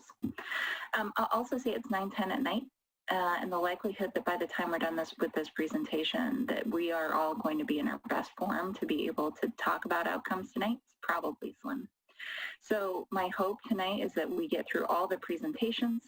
We provide everybody on air the information that we have and the updates, and then we're probably rescheduling, coming in and having more of a discussion. I'm hoping that the equity manager will be in place by mid-October, and that position can help start facilitating some of these discussions as well. Any concerns with anything I just said from council? Okay. Then with that, I'm going to let Stephen go because it's real late, and I really appreciate you being here tonight. And then, Mayor, if you wanted to see if anybody was interested in making public comment tonight, I think it's probably a good time in case people want to go to bed. Yeah, thanks, Stephen. So does anybody have any public comments? If you're on the Zoom, please raise your hand. If you are, and by that I mean the little Zoom hand so that Scott can see it. And if you are watching on TV or whatever, quickly email Scott at ocr@milwaukieoregon.gov. Anything, Scott? I'm not seeing anything, Mr. Mayor. Okay, I think I may open that opportunity back up after we go through the listening session data, because there may be clarifications or something that somebody wants to make. So let's do the listening session. Or what did you have next? What in your plan? What's next? I don't have the. So the part that's next for me is we spent a lot of time talking about policing tonight. I think we should probably close that out. So I would actually invite the chief to come in and talk about some data that he has been providing. And so I am, if it works for everyone, going to run a slideshow for him. And I believe, Scott, that I have the ability to do that. Okay. You and Luke both have it now. He said he'd trust me to do this, so I'll apologize in advance. Slideshow.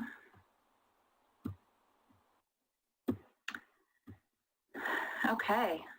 So, Stephen, you're welcome to stay, but I mean it. You are welcome to also go. I'll follow out, and I'll follow up with you and later. Thank you. Sounds great. Okay, so we just had our update from Steve Schuback. We're now going to go into our use of force overview from the police chief. So, Chief, go for it. Good evening, Mayor Gamba and Council. I am Luke Straight, the Chief of Police for the City of Milwaukee. I've been with the city for 25 years and in this position for the last 18 months.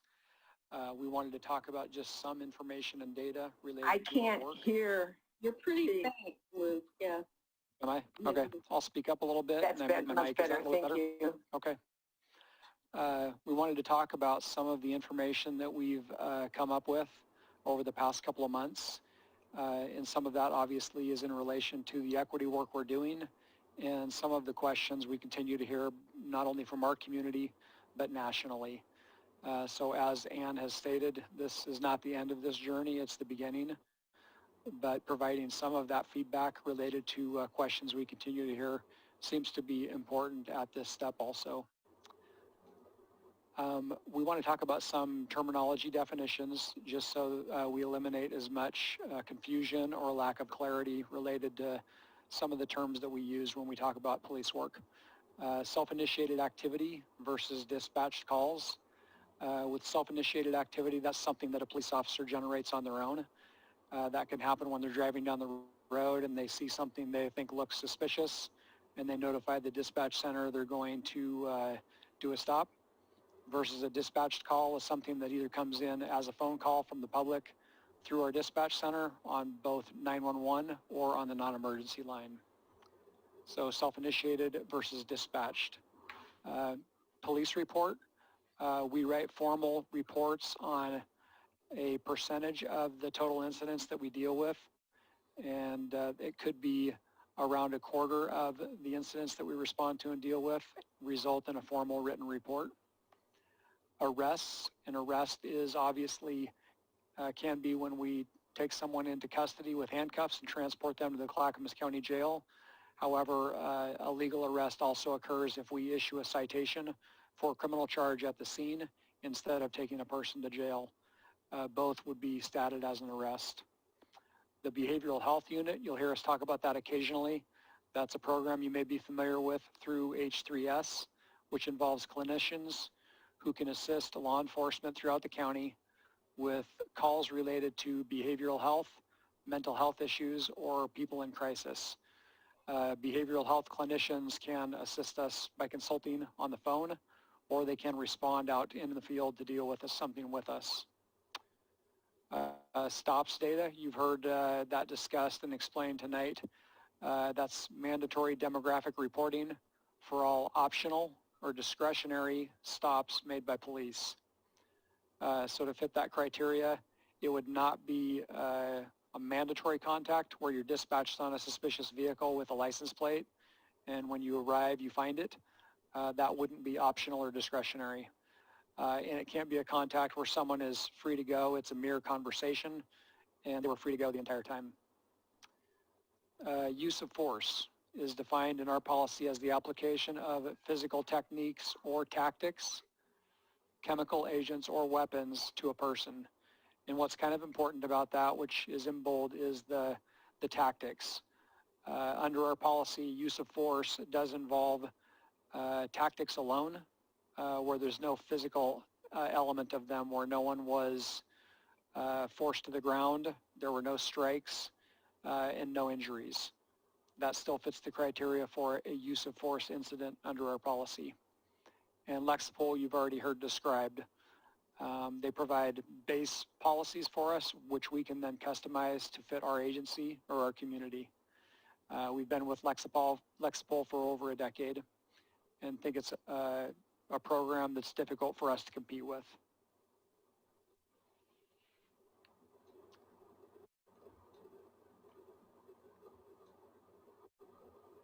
There we go. Some criteria for use of force that we wanted to talk about. Our policy does again require reporting on incidents that only involve the threatened use of force. We already had that policy in place, but that specific verbiage is particular to the 8 Can't Wait initiative. The most common example of that would be if someone gives us indications they intend to resist arrest, an officer can pull out a taser and let the person know that they will be tased if they don't comply. And then if the person complies, then a safe and uneventful arrest can occur. That would still be written up as a use of force and statted as a use of force incident, even though there were no injuries and there was no physical struggle or fighting. Based on that explanation, what we want to be clear is that a decent percentage of incidents that we stat as a use of force and that we document as a use of force incident are very minor, and some of those involve not even anything as significant as pushing and shoving, and don't involve any injury or any strikes, but they're still written up as a use of force and they're statted as a use of force. So just to be clear, I mean, you gave the example earlier about using the taser, pulling out the taser, and the actual threat of being tased, convincing the person not to resist. Yes. So there could be no contact at all other than the handcuffing or whatever, right? Yes, that's correct. But we would still be reporting that as a use of force. Yes, because they essentially complied because of the threat of use of force. So if we first told them they were under arrest and then they square up with us and clench their fists and say, I'm not going to jail, and the officer evaluates the size of that person versus their size and thinks the safest way to handle that is to transition to a taser and explain, if you resist, you will be tased. And then the person says, okay, I've been tased before, I don't want to go through that again, so I'm going to comply. That is a use of force incident because they complied because of a threat of use of force of a taser. So some language specific to our policies. Officers will only use that amount of force that reasonably appears necessary given the facts and circumstances perceived by the officer at the time of the event to accomplish a legitimate law enforcement purpose. Our goals obviously related to the use of force is to resolve things at the lowest level possible as often as possible. That has and will continue to be our goal, and we continue to work that into discussions, training, and debriefing constantly to evaluate what seems to be working well and what doesn't work. And we not only debrief our own incidents that way, but we debrief other incidents throughout the state and across the nation.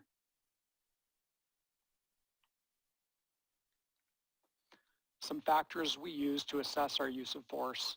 And these are factors taken from the policy. I don't want to bore you folks with some factors that may be common sense, but we'll go through them fairly quickly.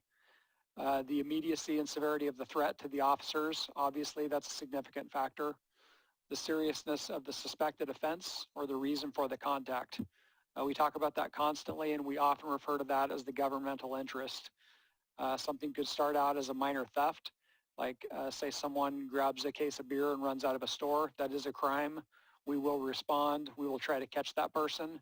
But we obviously want to factor into the equation that started out as a theft, a low-level misdemeanor. And if it starts to result in significant use of force, then it quite likely doesn't make sense anymore. Factors such as the size difference between the officer and the subject they're dealing with. That could also include the age difference, strength difference, skill level, or exhaustion or fatigue, as well as the number of officers available, or the number of suspects that we're dealing with. Any presence of drugs or alcohol on the person that we're dealing with. The subject's mental state, we want to take that into consideration. And that is easier said than done. It's difficult to quickly assess someone's mental state and then accurately apply that to the equation. We are dealing with very real safety issues, both for our staff as well as for the public and for that person we're dealing with. So that is very complicated, but we do want to take that into consideration. Is this person intentionally making these decisions, or is there a combination of drugs or alcohol coupled with mental health issues that are contributing to the decisions they're making? And we make a very sincere, consistent effort to factor that into the equation as often and as early as possible. Obviously, the proximity, the availability of weapons to the person we're dealing with, the degree to which the person has been restrained. Sometimes people can continue to resist after they've been handcuffed, but if they've been restrained, what type of force makes any sense to get someone from one spot to another has to be reevaluated for sure. We want to assess all the options that exist to us and try to choose the best ones, be thoughtful and wise about that. We've mentioned the training and experience of the officer. We obviously have people ranging in experience from 24-year-olds with 2 years of experience up to people with 20 years of experience in their 50s, and that is a big factor. Is the person actively resisting arrest? Is the person trying to escape from arrest? Or is the person trying to fight? We constantly try to assess that when we watch things after the fact and real time while they unfold. They're very important distinctions. And any member of the public can watch incidents unfold on video and try to evaluate, is this person trying to escape arrest, or are they actually trying to assault the officer? And try to tell. Obviously, we're watching things after the fact when we're looking at videos, and it's far more complicated when you're one of the people directly involved in that incident. If they are trying to escape, then how serious the crime is a very significant factor. If we go back to the scenario where it was a theft of beer, that's obviously the crime itself is not very serious, so trying to escape has to be evaluated versus if we're trying to catch someone who's committed a robbery, a violent crime against a person, or a crime that involves a weapon. If we allow them to escape, there's much more of an impact to the community. So there are some additional factors. I kind of pulled some of the most significant ones out of our policy to discuss.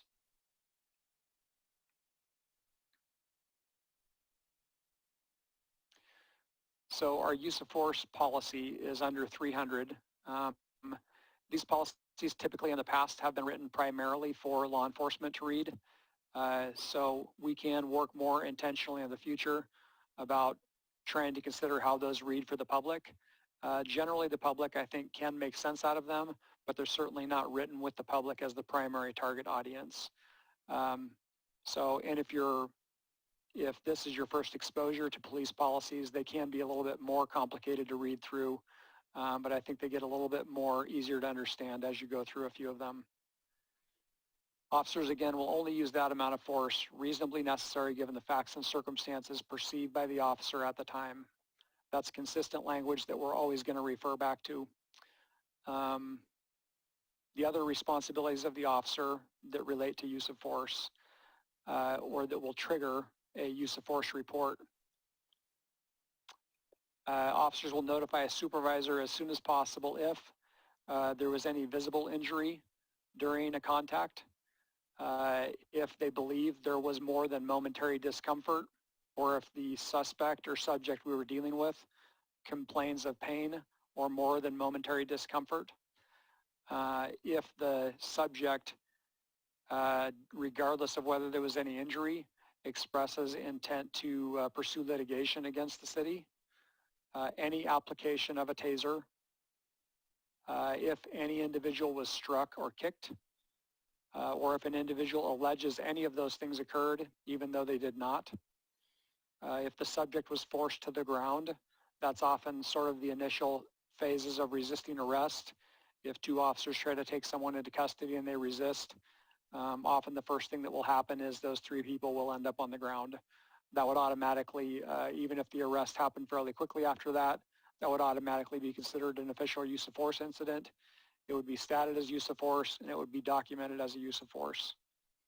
On most of those instances, an injury that might be typical of that might just be kind of a scraped up elbow if people go to the ground trying to get someone in handcuffs.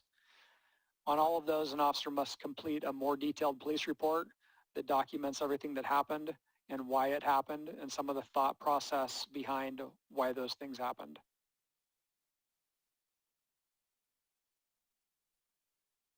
Some of the sergeant's responsibility related to our use of force. The sergeant has to respond to the scene as soon as they learn that there's been some use of force. The sergeant needs to talk to officers, witnesses, and suspects. That can involve looking for witnesses that aren't obvious or weren't directly involved in the incident. The sergeant needs to ensure that the subject force was used upon is examined for injuries, treated, and photographed. We want our sergeants to, if possible, conduct a private interview with the suspect about what happened and their explanation of it. And we also want that to be recorded if it's possible. We mentioned looking for additional witnesses. We work a little bit harder to find any witnesses that may exist to an incident now than maybe we did 5 years ago. Then that sergeant is responsible to review and approve all related police reports for all officers that were involved in an incident and look for any issues or concerns. The sergeant is expected to kind of evaluate that for violations of policy or for training needs or deficiencies, and to evaluate the techniques that were used and the thought processes that are applied. The sergeant routinely debriefs those types of incidents afterwards to talk through what happened, why it happened that way, some of the thought processes that were used, and what we think went well and what we think we could improve on. That sergeant then completes a separate report, separate from the police reports, that compiles the information that the sergeant learned, and that report is submitted to command staff for review. And it does include all those things that we discussed. That then gives captains and myself as the chief an opportunity to review all use of force incidents and weigh in on all those factors. If at some point in that process, either the sergeant or command staff sees something that they think constitutes misconduct, that can transition from a standard use of force report and use of force review or after action into an official internal affairs investigation. So some of the data. During this particular 12-month reporting period, we handled 27,000 or just over 27,000 incidents, which include dispatched calls as well as self-initiated activity and traffic stops. During that same 12-month period, we took just under 5,000 separate police reports, and that 5,000 number essentially refers to separate case numbers.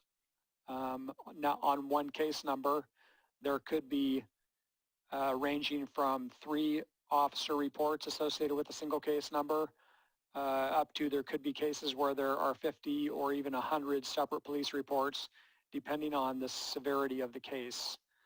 So that number, the 4,900 number, represents separate case numbers but not total reports. During that 12-month period, we made 716 arrests, which averages out to about 59 a month. During that same period, we had 54 documented use of force reports, which also is about 0.2% of those total police contacts, the 27,000 number, or less than 1% of our arrests for the year.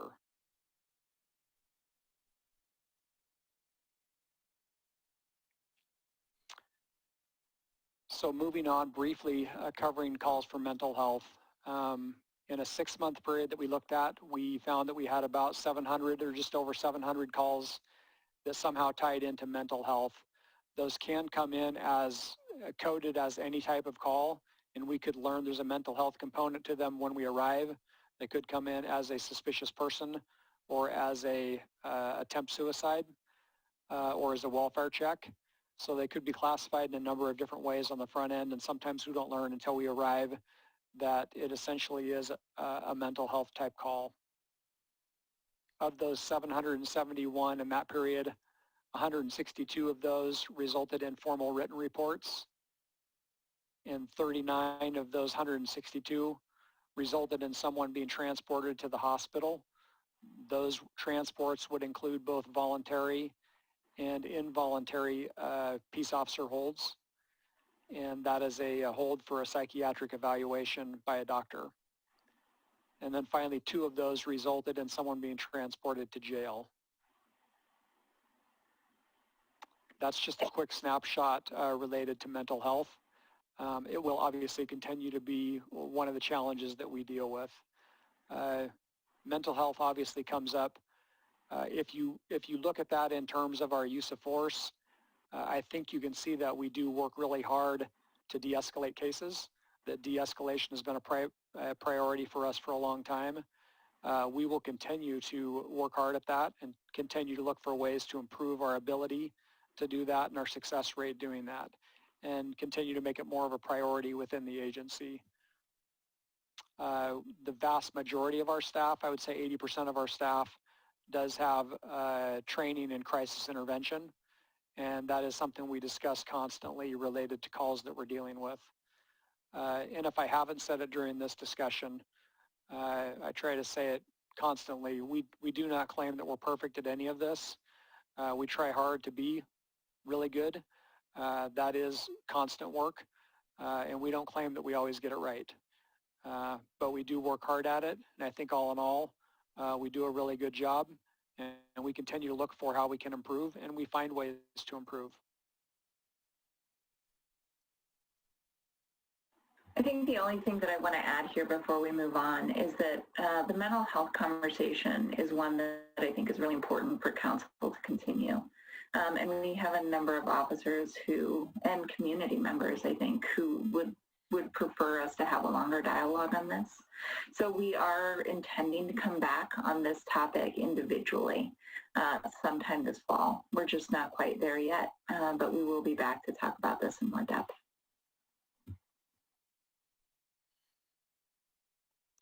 And then finally,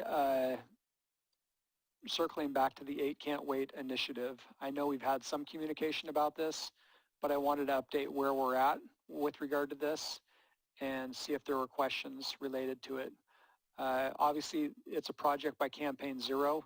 The intent of the initiative is to reduce police use of force and violence related to police work. And there are 8 separate aspects to that initiative outlined here. Require de-escalation. Our agency has focused on de-escalation for a long time, but we did specifically create a policy that talks about de-escalation.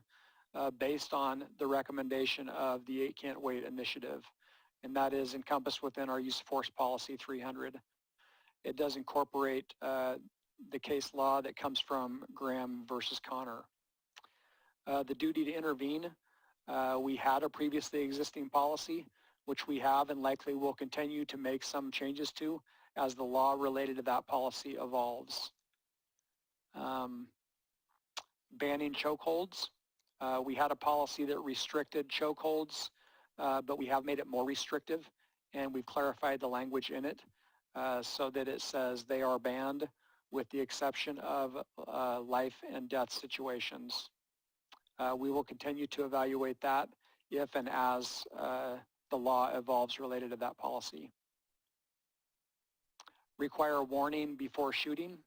We previously had that policy.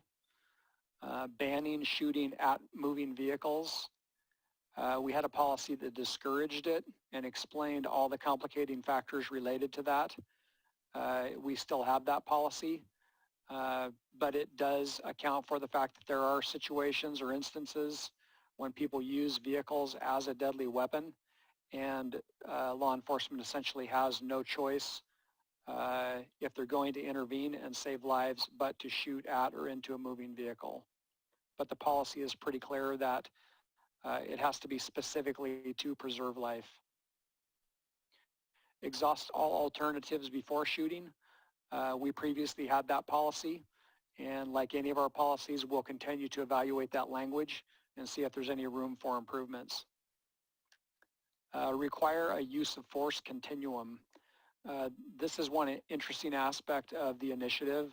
The use of force continuum was widely discarded about a decade ago, even by the Department of Justice. And the use of force continuum is a very stair-stepped process way of looking at use of force, and a very incremental stair-stepped escalation and de-escalation. I think what the entire nation learned and had trouble with was that these encounters evolved very rapidly, and trying to put them in a stair-stepped matrix that's very regimental, we learned as a nation was not particularly realistic. We used the Graham versus Connor case law, which revolves around objective reasonableness, as the primary standard we use for training and then evaluating these incidents. And that's also the standard that's used both in criminal and civil law. And I don't know of many agencies that have used a use of force continuum model in the last 10 years or so. We certainly will continue to evaluate that as the discussion evolves, but I do believe that we are where we should be right now with regard to item number 7, the use of force continuum. There are some similarities between the objective reasonableness standard and a use of force continuum, but there are some differences as well. One of the key points related to the use of force continuum is if you start researching that, I think you would quickly find well over 10 and probably over 20 different versions of a use of force continuum across the country. And that's just one of the complicating factors versus looking at it all through the lens of objective reasonableness. And then finally, comprehensive force reporting. I have explained a little bit about our force reporting. We not only meet but exceed that requirement. I think we do more than most or many agencies in this area. And we did adopt a lot of the things that the DOJ required the Portland Police Bureau to do related to use of force reporting. So I think we do a really good job overall with our comprehensive force reporting. This isn't intended to be completely exhaustive, but just sort of a quick overview that does answer some of those questions that we hear repeatedly. And we want it to be consistent with just transparent communication. We are constantly reevaluating how we're doing business.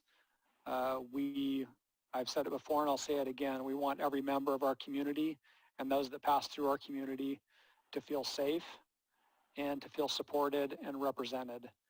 And I do think reevaluating how we do business and then how we soliciting that information and listening to that very carefully and looking for opportunities to improve how we do business and hopefully improving that communication with our community during that process. Thank you, Chief. So the only other slides that we have tonight are mine, so I'm going to run through the last of these and then we'll take some questions. So general equity work has also been happening here at the city for the last couple of months. So the PD has completed all of the implicit bias training, so every officer has gone through implicit bias training. The group that did the training is called Fair and Impartial Policing. The last of that training actually occurred today. The remaining city employees and our police leadership also participated in diversity, equity, and inclusion training through Empress Rules. It's been wonderful working with Kiyoshi. We've really appreciated her leadership and her training for the staff. We do have a few employees who have not gone through that training yet. We've hired some new people. And we've also had a few people who couldn't make the dates that we provided. So we'll be offering another training in October just to get the last of those employees trained. But otherwise, all full-time employees will be trained. And then the final piece I wanted to let people know is that we have out on the ground the equity program manager position. So that's been posted for the last couple of weeks. That will be closing on September 23rd. There is an opportunity, we're going to be hiring that position probably the 1st of October, but that position won't actually be in place until the end of the month. So it usually takes us a couple of weeks to bring somebody on board, and they also have to give notice to their employer. So we're looking at October 31st as being the date for that work. That person is not just going to be focusing on policing work. We heard from a lot of individuals over the last month from our BIPOC community, and the needs from our community and the places where the city needs to improve are diverse. So with that, I actually wanted to move just into a little bit of a discussion with the City Council. Each of you have participated in a listening session at this point. And I'm wondering if you can talk about what you got out of the listening sessions before we go any further.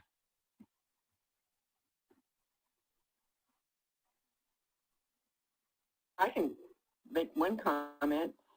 I thought it was interesting that when we put something in a pilot or send an email out or put it on Facebook or whatever, that some of the BIPOC community doesn't feel that that's addressed to them, that they're included in that. And so I think we have to find ways that we can do that piece of it differently, a little better, you know, whatever, so that there is a total understanding that this is for any and all residents of the city, including, and we'd most welcome, you know, the folks in the BIPOC community. So, but I thought that was interesting that they just, you know, they would see like an invitation to an NDA meeting and not feel that that was meant for them.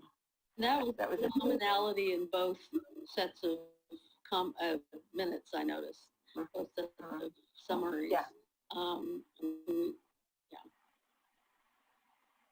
Before we keep going, just for anyone who's watching tonight and doesn't know the term, BIPOC stands for Black, Indigenous, People of Color. So it's the first initials of each of those words. And then we're talking specifically about people who consider Milwaukie their home or their workplace or their school place. I thought the listening session was really useful. I mean, first of all, there were only, I think, 3 people in my session that I knew before going in, so it was a lot of new faces and names. It was really good to hear them and hear their experience about life in different parts of the, you know, and they were from different parts of the city, different neighborhoods spread around. I really took away some stories about experiences they had at a couple of them had at Milwaukie High School, not recently, you know, a couple decades ago, but some pretty troubling experiences of being a student at Milwaukie High School in that period.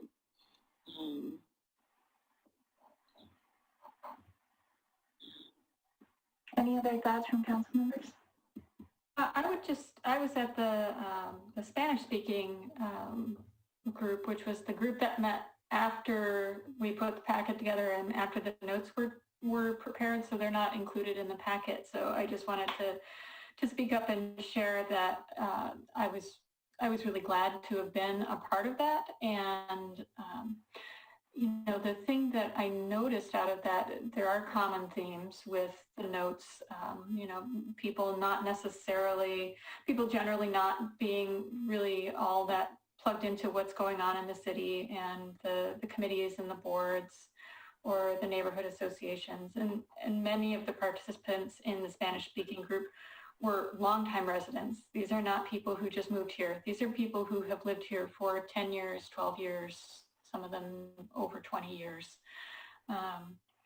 And the sense that I got that it meant a lot that they were specifically asked to participate in a dialogue with the city. And I don't know how those things connect up. I mean, I think that clearly we have work to do around inclusivity. And some of that is beyond the city's control. You know, what happens in a neighborhood association meeting, what happens in a committee meeting that is a city committee, that can be very hard for us to control. Not that we don't need to do some work to support that, but I guess what I'm trying to say is that there's the work the city can do, and there's the work that is incumbent upon every resident of Milwaukie to work to make this a more inclusive and more welcoming place. And even if you feel in your heart that you are welcoming and inclusive, there are things that we are not doing that indicate that to our residents who absolutely are a part of this community, who may not be white, who may not look like the faces that are the majority of those in the room. There are lots of other things I took away too, but I'll just stop there.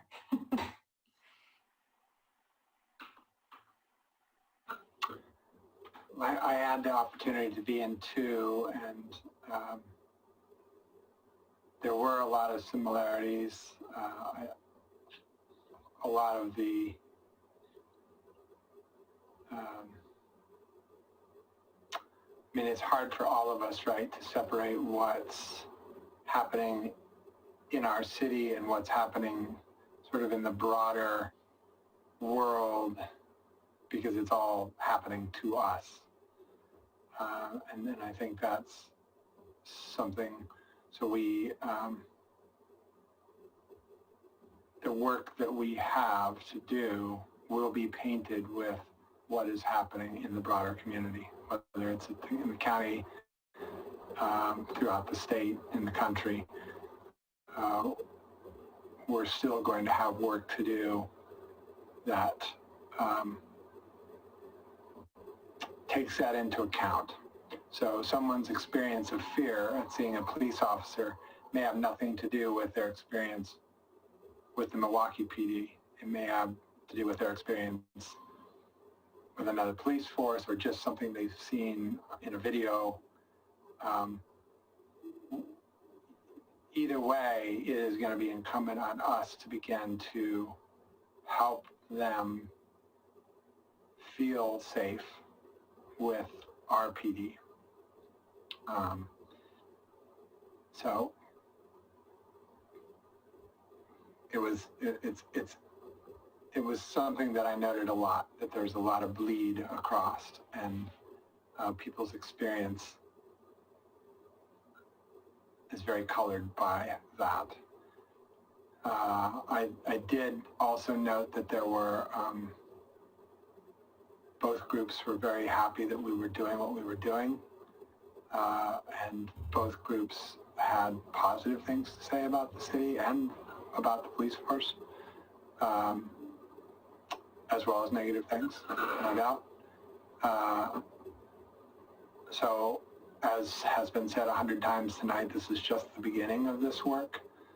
But I think it was a really valuable beginning. I think we may end up doing more things similar to this in other ways, in other venues, simply to keep the conversation going until such a point as the BIPOC community feels like they are welcome in every venue, in every instance, truly welcome, and will be heard.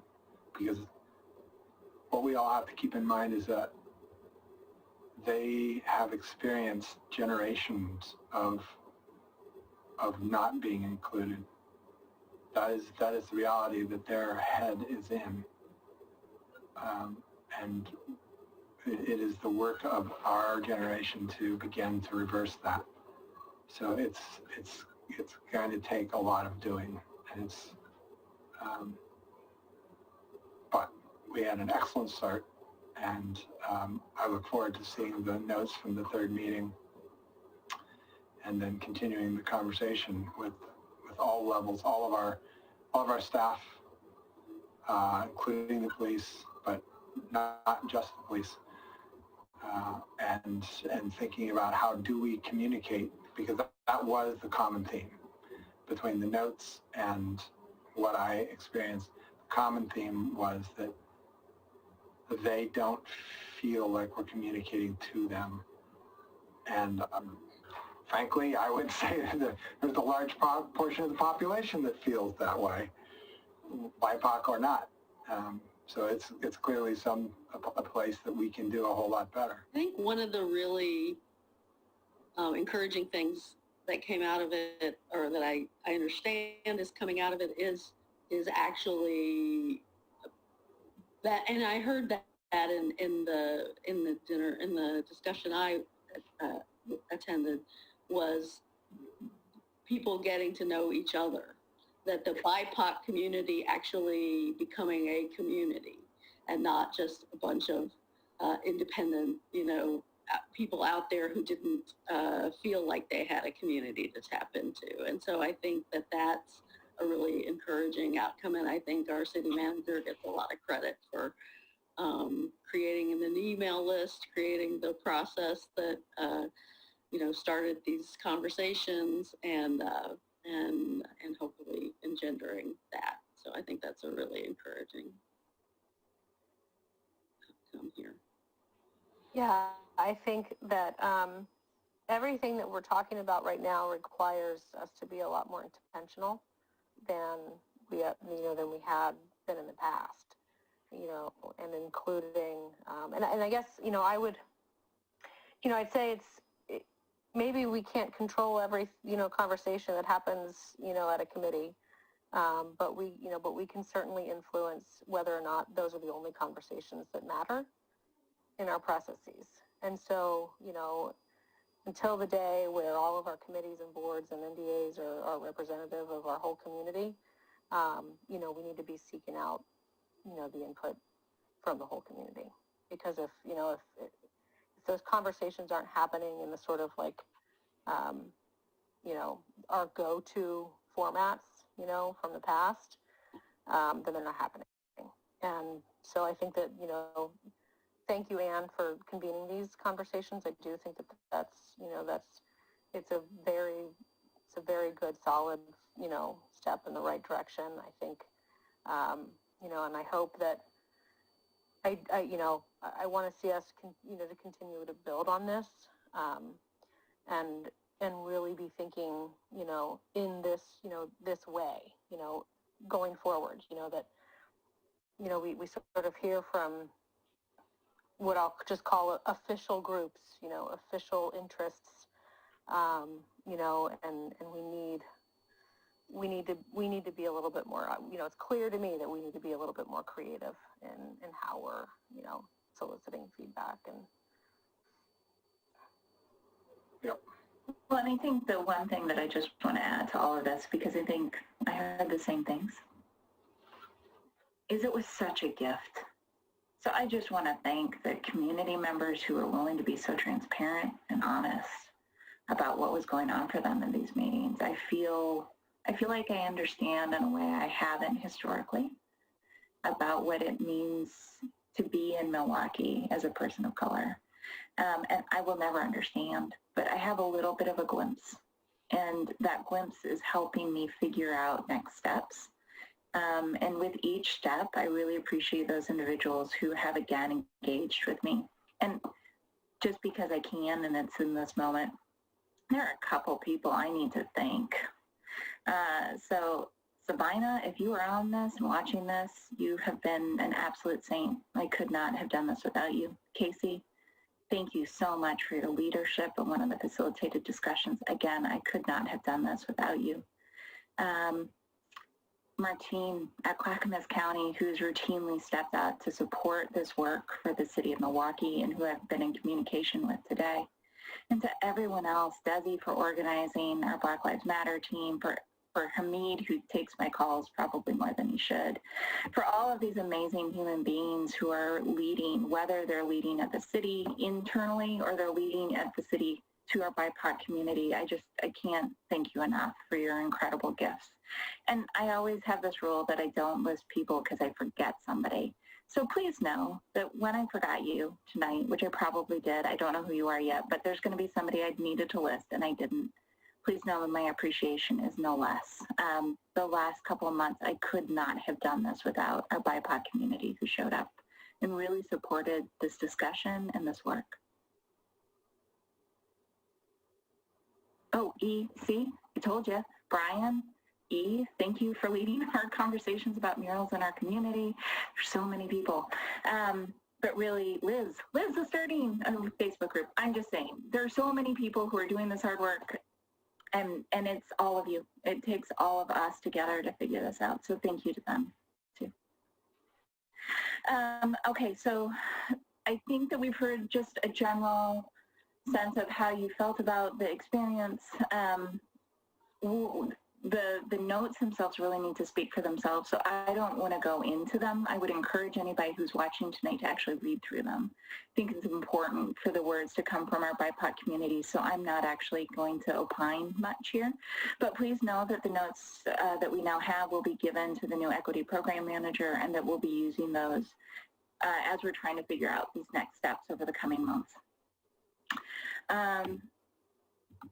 Hold on. Okay. So we are at this point tonight where we need to talk about overarching themes, whether or not we missed anything in the council resolution, and then also what outcomes we're looking at. This conversation could be hours long, or this conversation could be about 5 minutes. And I don't know which it is for you all. So I know people are tired. I'm watching Wilda melt. So I don't want this to be done poorly. I think this is really important. If we think that we're too tired to have this conversation tonight, I'm happy to bring this back at our next council meeting in October, and we can continue this conversation there. Or we can continue tonight, and I'm fine. So please let me know what works best for you, council.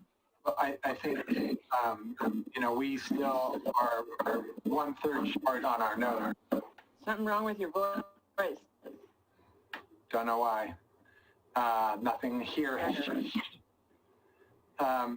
We still are 1/3 short on our notes, and I don't think I'm prepared to say where we are, what we need to change about our resolution until I've gotten a chance to see those last notes. So I would propose that we revisit this following receiving those notes, whether that's the next council meeting or the one after that,